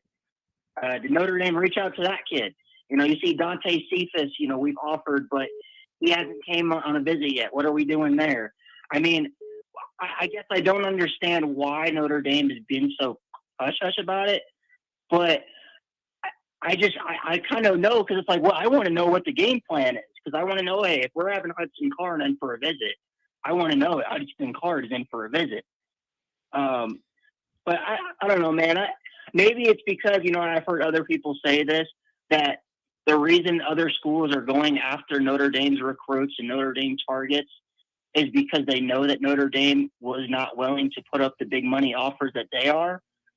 And same thing with Ohio State, who to a certain extent does get involved in the NIL game, but not to the same level as an Alabama or a Georgia. I don't know, man. It's super frustrating because could you imagine how amazing this class would be having Keon Keeley, Dante Moore, and Peyton Bowen all in the same class? Because you know what? I can guarantee you right now, if NIL was not a thing, that would be our class right now. I know. I'm struggling with it. I really am. Those are the guys that get you from a great class to an elite class. Like, you need some of those guys to end up picking Notre Dame. You just do. And you just do. And we keep saying it every year, and there seems to be a different roadblock. Now we finally have a head coach who's willing to recruit and build those relationships. And then we have another roadblock. Like, we finally get that kind of head coach willing to do that. And then there's another roadblock right in front of us. It's beyond frustrating. Any final thoughts, my friend? I really appreciate the call from the hometown. Yeah. So last thing I kind of want to leave Notre Dame fans with is I know that, it sucks and it's terrible. And I know we're going to have this sick pit in our stomach till the next football season if we lose Bowen, looking back on this recruiting season. But I do want people to know that Notre Dame still has really effing good kids in this class. Yeah. That are going to be really good, that are going to be studs when they get to campus. Yep, you're right. And, not every kid that is a 5-star works out. You can't tell me that Isaiah Foskey didn't play like a 5-star. You can't tell me that 3-star Benjamin Morrison didn't play like a 5-star. Notre Dame, look at their past All-Americans. Will Fuller was barely ranked coming out of high school. And I know, but that's why. But like, this is all proportional, though. You're right. So I would like those guys that I think are going to be really, really good right away, like the 3 guys we're all naming. And then you find those hidden gems that are 3 stars that play like 5. Then we got it all going. Now we got it all cooking. The guys that were supposed to be elite come in and are elite. And then you got a 3-star guy that plays like a 5-star guy. Then that's how you end up ahead. I need it all. I want it all. And we just can't have it all. But you know what? I do think that, we will end up getting Ryan Wingo, who is a borderline 5-star, should be a 5-star next season. Yeah. I think, him with Cam Williams are going to take Notre Dame receiving corps to the next level. I think Kenny Minchie, a lot of people, I understand what is he, the 11th best quarterback in his class. I think he's a top 10 quarterback type talent. I think he could be like a Patrick Mahomes type for us. I'm excited, man. I'm really disappointed, but I just don't want our fan base to, not our fan base, but those percentage of people that I'm talking about, John, that, give up and, oh, well, we didn't get Peyton Bowen, so I'm not going to tune in on this team, or I'm just going to crap all over this team and all that stuff. So, yeah, but you know what, John, we'll, you and me who are real fans, we'll stick by this team and support them through the thick and the thin. And when we finally get that national title, it'll all be worth it, man. Yep. I say that all the time. All the people who stick around here when after a bad game or when there's bad things to discuss or we're upset and frustrated, all that pain, if you embrace it and live through it and deal with it and work through it, it's going to make it feel way better on the back end if we emerge out of this. So really good thoughts, really good call. Call me again, my friend. Maybe we'll grab a beer. I'm here in town. All right. Thanks, man. Sounds good. I'll definitely hit you up on that offer. Beautiful, man. Have a good one. It's good to have somebody call from local. I appreciate you, man. Be in touch. Hey, but BBCHS forever, man. Always be better than Bishop Moore. Whatever. Whatever. All right. See ya. Oh, man. Later. Yep. 219, you're on the line, and I know you're frustrated. What do you got? John, I need you to talk me off the ledge today. I know. Looking for a little therapy session. I know. I feel like we covered a lot of ground. I feel like Marcus gets the dynamic. Marcus reads the room. He knows what this looks like. He knows where this is trending. The question I have is, will Notre Dame let him do what it takes to get us on the right path? It's just so frustrating because we never seem to get the top end talent. And I know they don't always all work out. But I'll take my chances. I will take my chances on a 5-star guy over 3 stars, and then I hope that they develop into 5 stars. It's math. Guys are ranked higher at high school for a reason. It's not a guarantee, but there's a reason why. Yeah, we seem to never get them, which kind of sticks us in that 8 or 10-2, 9-3, like just stuck there. Yep. That we have to start being able to land up, not all of them, but a few of these guys to kind of get us over the hump. And once you start landing a few, you kind of get the reputation of landing a few. You know what I mean? Yeah, you do that. And then if you get enough of them, your on-field results get better. And then you have that going in your favor as well. Yeah. I mean, and then last night, I'm kind of getting trolled by LSU fans, you know, giving me crap like, look at Brian Kelly's class is passing you right up. And then I was getting mad. But then I'm thinking, you know something? If Freeman wasn't here, we wouldn't even be in the conversation for these guys. Let's be honest. Correct. And you need to also tell those LSU people, half of that class, those guys are going to go to LSU no matter who the coach is because they're local to that area and they grew up there. And Kelly's going to reap all the benefits of that. So that is a joke because recruiting to Notre Dame and recruiting to LSU could not be more opposite. Yeah. Way harder to do it at Notre Dame. You can't just drive down the road an hour and have 50 4-star guys. Yeah.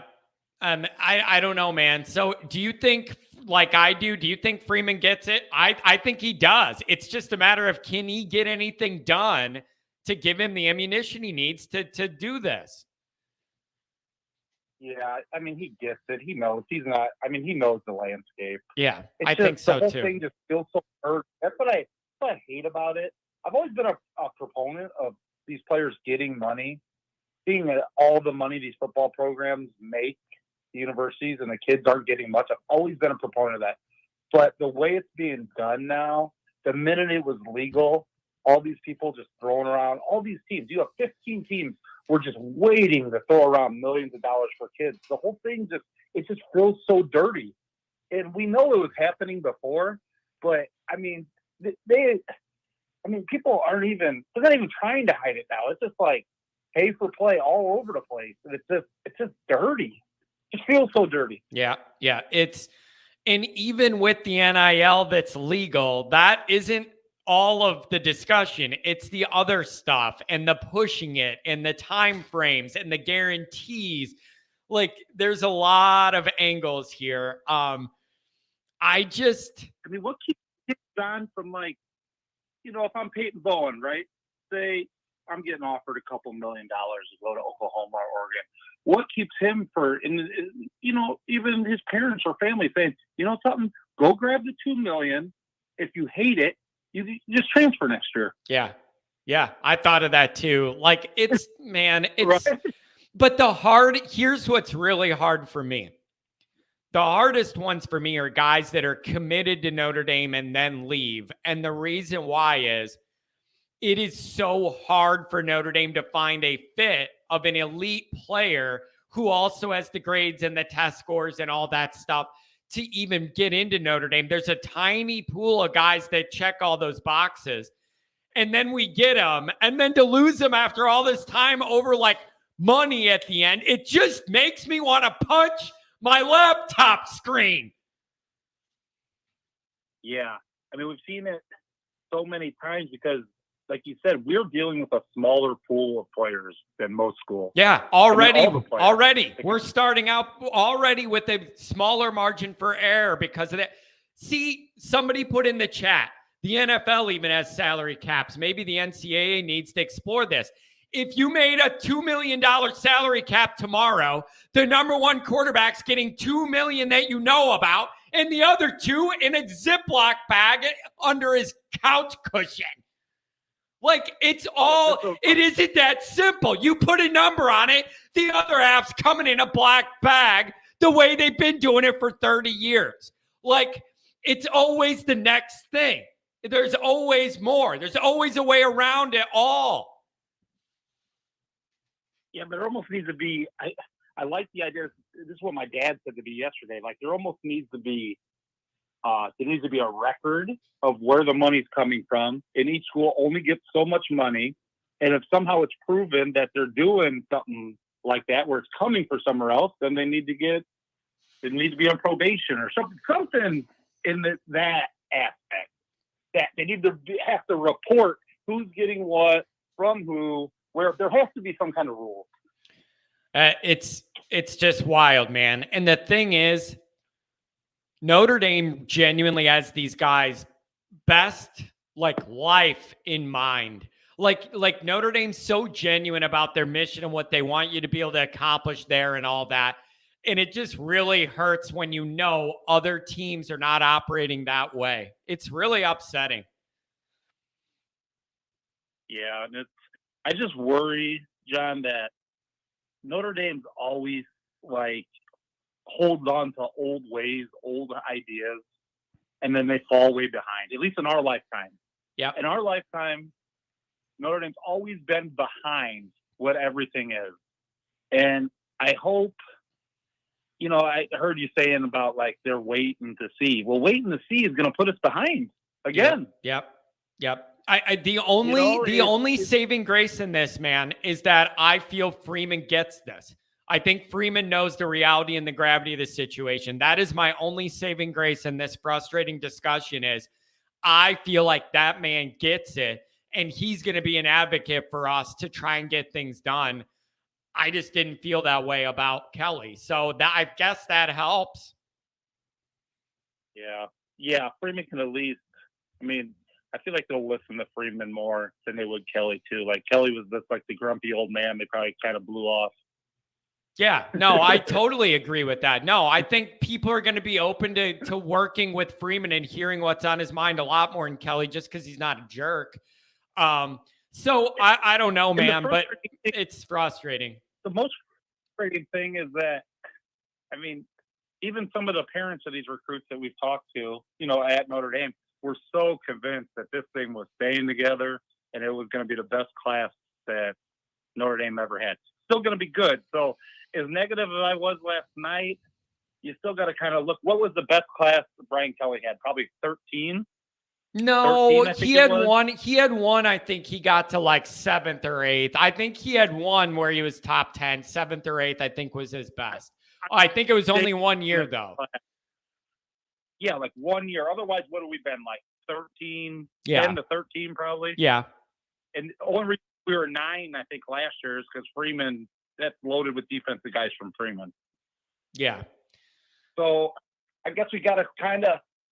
I've been the guy that always said we got to be patient and let him get a few classes in and just kind of see where it goes. That's all we can do, right? Yeah, and then along the way, I'm hoping Freeman is nudging the administration for a little bit of flexibility in all of this. It needs to be worked on. Notre Dame's very political in that way. You need to work on this stuff. Make it a priority. Have a committee on your side. Push for things. I'm telling you, that's how things get done behind the scenes at Notre Dame. And so Freeman and somebody who has the administration's ear needs to get involved. And I agree with the last caller. We need to not be, so negative. Yeah, we lost a few guys, but remember, without Freeman, we're not even in the conversation for these guys. Yeah, that's fair. And if this class ends up being, we've kind of said on the show multiple times, if we're 3 to 7, that's good. There's very little that separates that. Yeah. So if we can be 3 to 7 for 3 years in a row, that's huge. That would be about as good as Notre Dame could practically recruit, with anybody in charge, given some of the things that are just never going to change that are challenges.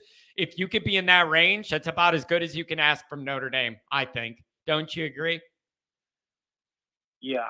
Yeah, I mean, we're dealing, like we just said earlier, we're dealing with a smaller pool than every other school. You know what, though, man? You need to relax. You need to, when I'm saying to you, you need to relax all night last night. There's another text from you. John, I'm pissed off about this. And John, I can't let this go. And it bugs me that they do that. I love, it warms my heart how upset you get. It really does. And last night, I was almost like not even like, you know how you said you wanted to punch your laptop, get angry? It's like last night, I was like, it almost just put me in depression because I was thinking if Freeman, the thought that went through my head is if Freeman can't do this to get us like a top 3. Who can? Who can? Yeah. I don't think anybody can do Notre Dame. Yeah. We've been saying that pretty much our whole lifetime. I mean, a little bit there in the early 90s, we had like number 1 classes. Yeah. And correct me if I'm wrong, didn't kind of Lou, that was the reasoning and kind of Lou wanted Yep. He was fights with the administration about getting like Randy Moss and getting people in. Yep. That was a part of it. I thought, yeah, can you do it at Notre Dame? And, you know, and then once Freeman's is kind of going down, I'm like, God, can it be done? Is it possible to compete? I mean, because look, for us to win a national championship, we have to be able to recruit with Georgia, Ohio State, and Alabama. We have to be able to recruit at their level. Let's be honest. And every year, our one goal, what do they always say? Win a national championship. Well, you know something? If we can't recruit to their level, I mean, that's probably not going to happen. Win a national championship. Yep, it's frustrating, and it just, you feel like you got a lot better in recruiting right when Freeman took over. But now I feel like the finish line got moved another 20 miles, like just making it harder for him to get there. Like, it's so frustrating, man. But try and have a good weekend. I'm wrong. Relax. Enjoy some crappy bowl games nobody cares about. Do something. Oh yeah. I'm so excited for the future though. We gotta enjoy this class. Know this is a better class than we've had probably since the Jalen Smith class. It's the best class, even without Bowen. So even though I do get mad, I tend to calm down in the morning. Yeah, there you go. But I don't know, man. Me feeling confident and comfortable that Freeman fully understands the scope of the dynamic is my saving grace. Because I feel like if anybody could get any changes done or know what it's needed, it's him. That is the best I can do to feel good about it. That's it. It's supremely frustrating. Yeah, it just makes you when you lose anybody, if you weren't in the picture with them, if they didn't commit, or just if they didn't commit at all, you probably wouldn't be bothering you that much. But since they commit, months and then you know, it's just the biggest tease of all time. It just feels like you got played. Yeah, I don't know why they commit though. That's the thing I can't understand with kids now. If you're not sure, decommit then and say you're opening up your recruitment. Yeah, especially when you're a guy that everybody will take. It's not like anybody wouldn't save a scholarship in case Bowen wanted to go there, right? Like a guy like that I don't get that either. Why even bother committing at all when everybody wants you? Notre Dame's not for everybody. It is an adjustment change for people from other parts of the country to come to South Bend, Indiana. It really is. And it's not for everybody. So if you decided it's not for you, decommit and reopen your commitment. Yeah. I mean, your recruitment. Yeah, it's frustrating, man. All right, here's what you're going to do, though. Relax this weekend, drink a couple cold ones, and then after next week, we get into actual game prep again. Oh, yeah. Funny. It's hilarious. John telling me to relax. Exactly. This is how you know how far we've gone down this hole, man, is that I'm the one telling people to relax. Things are getting weird. Have a good one, my friend. Thanks for the call. Text me something this weekend. I'm sure we will. All right, we'll talk to you, John. Have a good one. See ya. 818. Good morning. Happy Friday. Hey, what's up, John? How you doing? I'm doing okay. I'm just trying to make sense of all this Notre Dame-ness we swim amongst. Where are you at on all this? Can we compete in the modern era or what? Well, I just while all this has been going on, I've been looking through some recruiting rankings from Notre Dame in the past, surprisingly, Brian Kelly's class is in 2012. So that would have been his second year there because he started in 2011. Oh, wait, no, 2010 was his first year, right? But he had that top 10 class with Stephon Tuitt and Aaron Lynch. Of course, Aaron Lynch, left the program after the first year. The very next year, the national championship class, I think, was in the top 10. The year after that, the year that they, went to the national title game, so the very next year, 2013, was actually fifth. So that was actually his highest class, and that, I believe that was the Jalen Smith class, because that would have been 2015. He was a junior, so that would have meant he was a freshman in 2013. Then there was another top 11 class the year after that.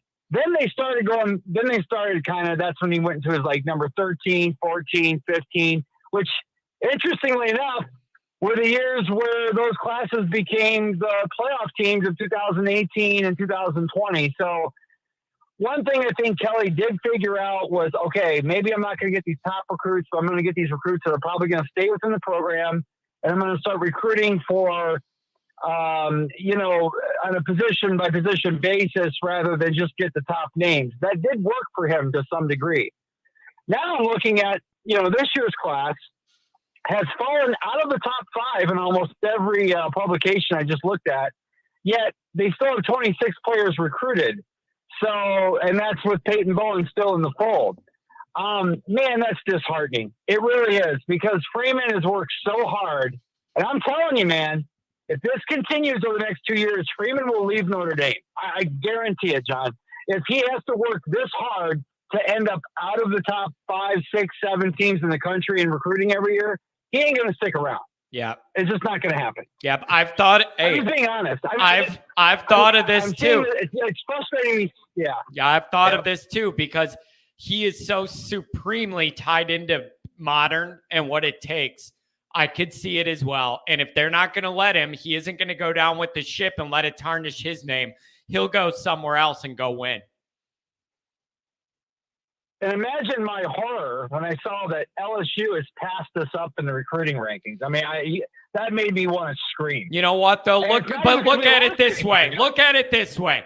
Don't give Kelly the credit. Give Louisiana the credit. Half of those guys are local enough. They're going to go there whether they like them or know them or not.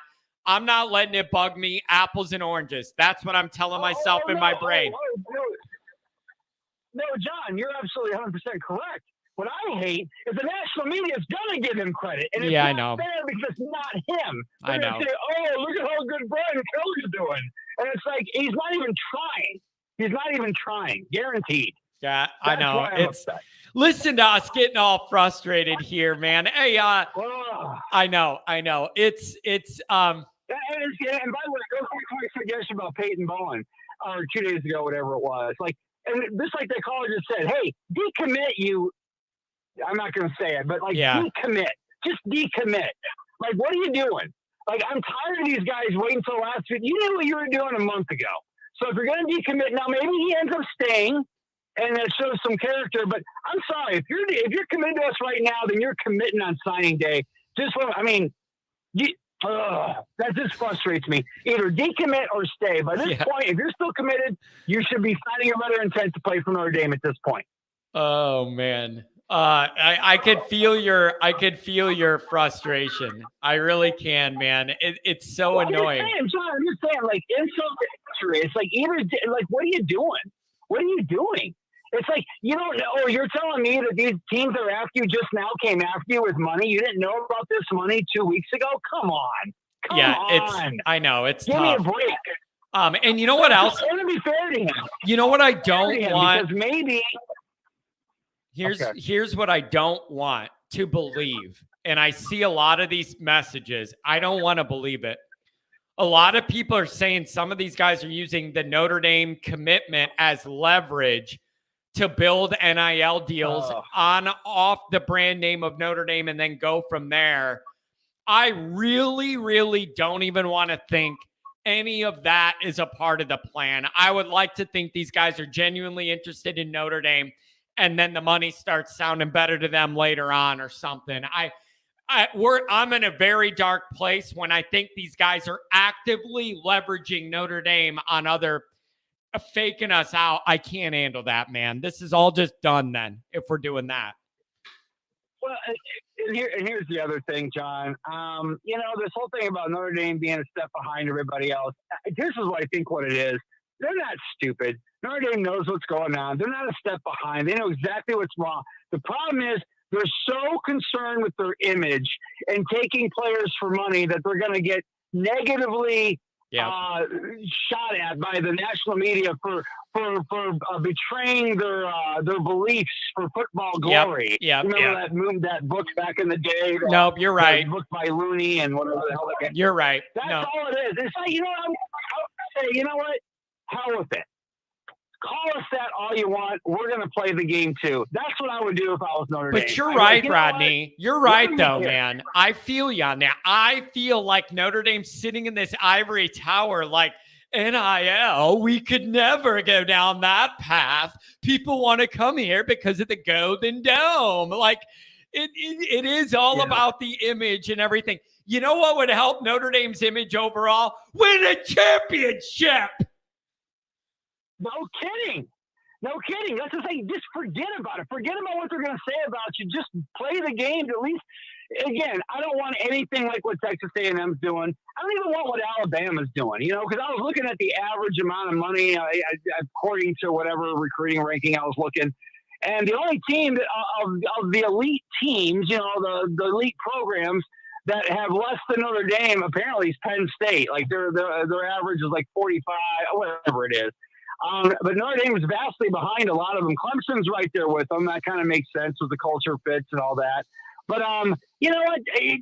Other than being like Texas A&M or a couple of these other schools, just compete. Who cares if that's what we're doing? Oh, and okay, all right. So there's my rant on that. But John, here's what I really wanted to talk about. What I want to know is what is happening right now with the administration of college football in general. Like I've been hearing all these rumors about, the conferences, maybe, creating their own body of rules or whatever, with Jack Schwarbrick maybe at the top of that list. I'll tell you what, John, I'm all for Jack Schwarbrick leaving Notre Dame today if it means that committee gets formed, because there are going to have to be rules. Let's be honest. This can't keep happening. You can't have a situation where college is more of a Wild West than the NFL is. That's weird. That's strange. That happens, that's just weird. If that happens, I'm guessing the committee would be formed shortly before the new playoff era kicks off, and they come up with any bylaws or something like that. Like that would be my guess of when that kicks in, and then they have their own kind of rules for what they want to do.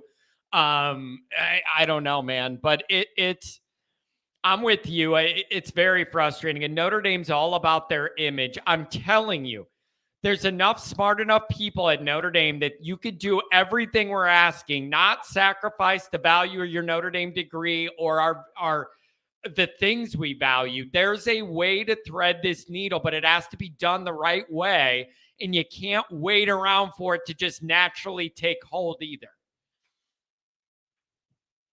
Well, I really thought, John, a couple of years ago, it seemed like Notre Dame was trying to kind of be one of the front runners in thinking outside the box about this NIL stuff. Remember when all this came out about the NCAA football game and all this? Notre Dame said, "Well, we're gonna wait on this and see." They were kind of being forward thinking. Well, we're not gonna just commit to this yet until we know what Anyway, point is, like, I don't know. Maybe more is happening that won't be realized. Maybe it's only going to affect us this year. Maybe next year everything changes. I don't know.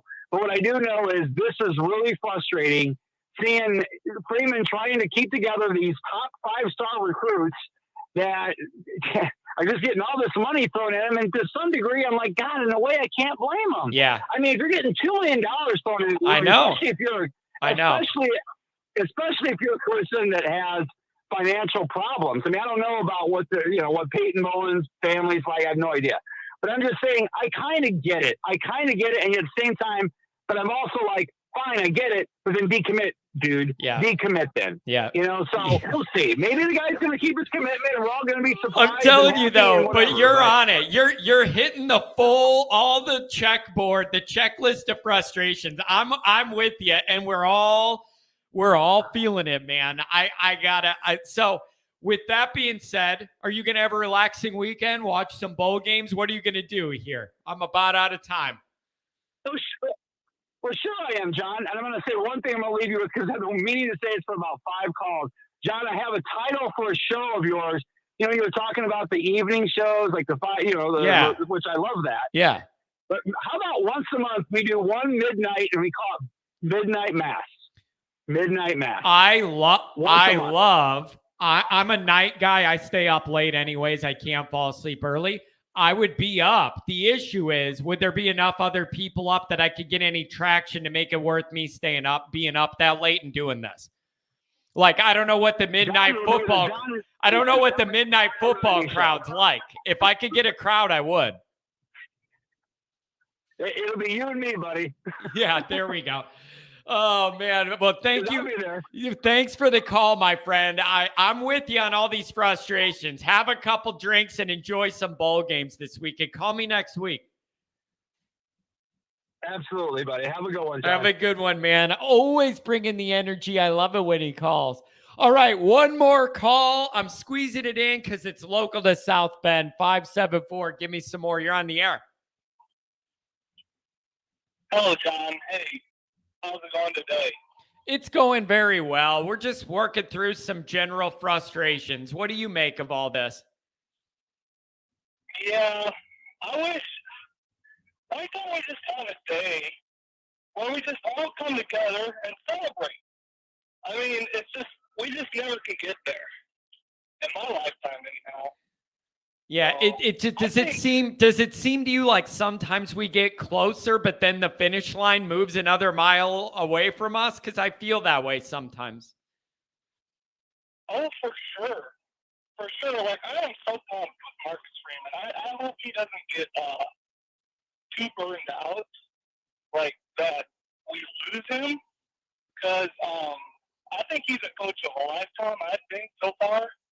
And I don't think Notre Dame is helping him out. And I'm afraid Notre Dame will have to take that next step in order to keep him. You know what I'm saying? Yeah. Yeah, it's a challenge. I don't know if I don't know how you get out of it. I believe in Marcus and his vision. I think he's modern. He gets the direction. I just don't know if they're going to allow him to do what it takes. Yeah. And also, when would you say was our last legitimate quarterback that we had? Would you say Brady Quinn was the last one? I'm going to say this. I honestly think in terms of arm, I'll give Kaiser. Kaiser had the kind of arm that can open up an entire football field. Like that 2015 offense, I'll even give it to Kaiser because he had an arm that made a defense have to respect the entire width and depth of the field. I'll even give him the credit on that. So I'll give it to Kaiser because he had an arm you had to respect. Yeah, I agree. I think if he would have stayed one more year, I think we could have really had a good quarterback with him. If he would have stayed one more year. Yeah. Hey, listen, are you looking at the portal? Do you have any preference? What do you think Notre Dame's going to do there with the transfer portal and quarterback? I don't know. It's, you could guess one, and I have no clue. Like, people, speculate, and that's all you can do. But, I have no clue, actually, to tell you the truth. Yeah, it's the North Carolina State quarterback. Maybe that's a hopeful. I think the issue with him is health. He's got a little bit of an injury history, but I have heard Notre Dame's very interested in a healthy Devin Leary. Again, 6,800 passing yards, 62 touchdowns. So I don't know. And then you got any thoughts on the bowl game? What are your thoughts on the bowl game? We don't have Mayer. We don't have Foskey. What are we going to get? I have no idea. I'm looking forward to the young guys stepping up, really. I hope they can make a name for them and, I don't know, get the ball rolling with them. That's the only thing I can hope for. Maybe even, some of the wide receivers can step up. I mean, that's not a guarantee because they haven't seemed to do that at all. But with Mayer being out, I'm hoping, yeah, all you can say is hope, like, at this point. But I can, looking like some of the young, guys on defense, like some of the linebackers. You were cutting out, man. Sorry. I don't know what happened. I heard a bunch of static and then you were cutting out. I did not mean to hang up on you. Yeah, cut out. Sorry about that. Seek and destroy. What would Newt do? He would be a front runner in this era. Yeah, Newt would have Studebaker branded Notre Dame cars. Newt Rockne would have loved this, and he would have had Notre Dame positioned to embrace it and frame it the exact way he wanted. That's what he would have done. He would have had Notre Dame Studebaker brand cars. Like, that's what Newt would have done. That's the irony in all this is the original college football marketer genius himself is our guy. And now we're behind in this. The number one guy who started promoting all this, branding nationally for college football, all of that was our guy. And now we're allowing ourselves to be behind in this area. It's sad, folks. It's sad. John always knocks book. That's because he's not an elite quarterback. Next. Is there another question? Seriously, John always knocks book. Yeah, not elite. Not a guy you win your biggest games because of. Next. Like, that's what I need. Here's another key factor. He was just as good or better than Bennett at Georgia. Here's the difference. They have a way better surrounding cast. So you don't need, I always say this to Notre Dame people. That's the difference. You can have a Stetson Bennett when you have top 3 talent everywhere else and still win it all. You can't have top 13 talent and Ian Book. It isn't going to work. So that's how it goes. The more average the quarterback, the better all the other talent has to be. So Stetson Bennett, yeah, but he has top 3 talent everywhere to work with. Ian Book never did. Like, Ian Book was not elite, period. And the Stetson Bennett thing, it always gets me. I always say, I will accept Stetson Bennett as my quarterback if I also get the top 3 luxury talent everywhere else. I'll make that deal.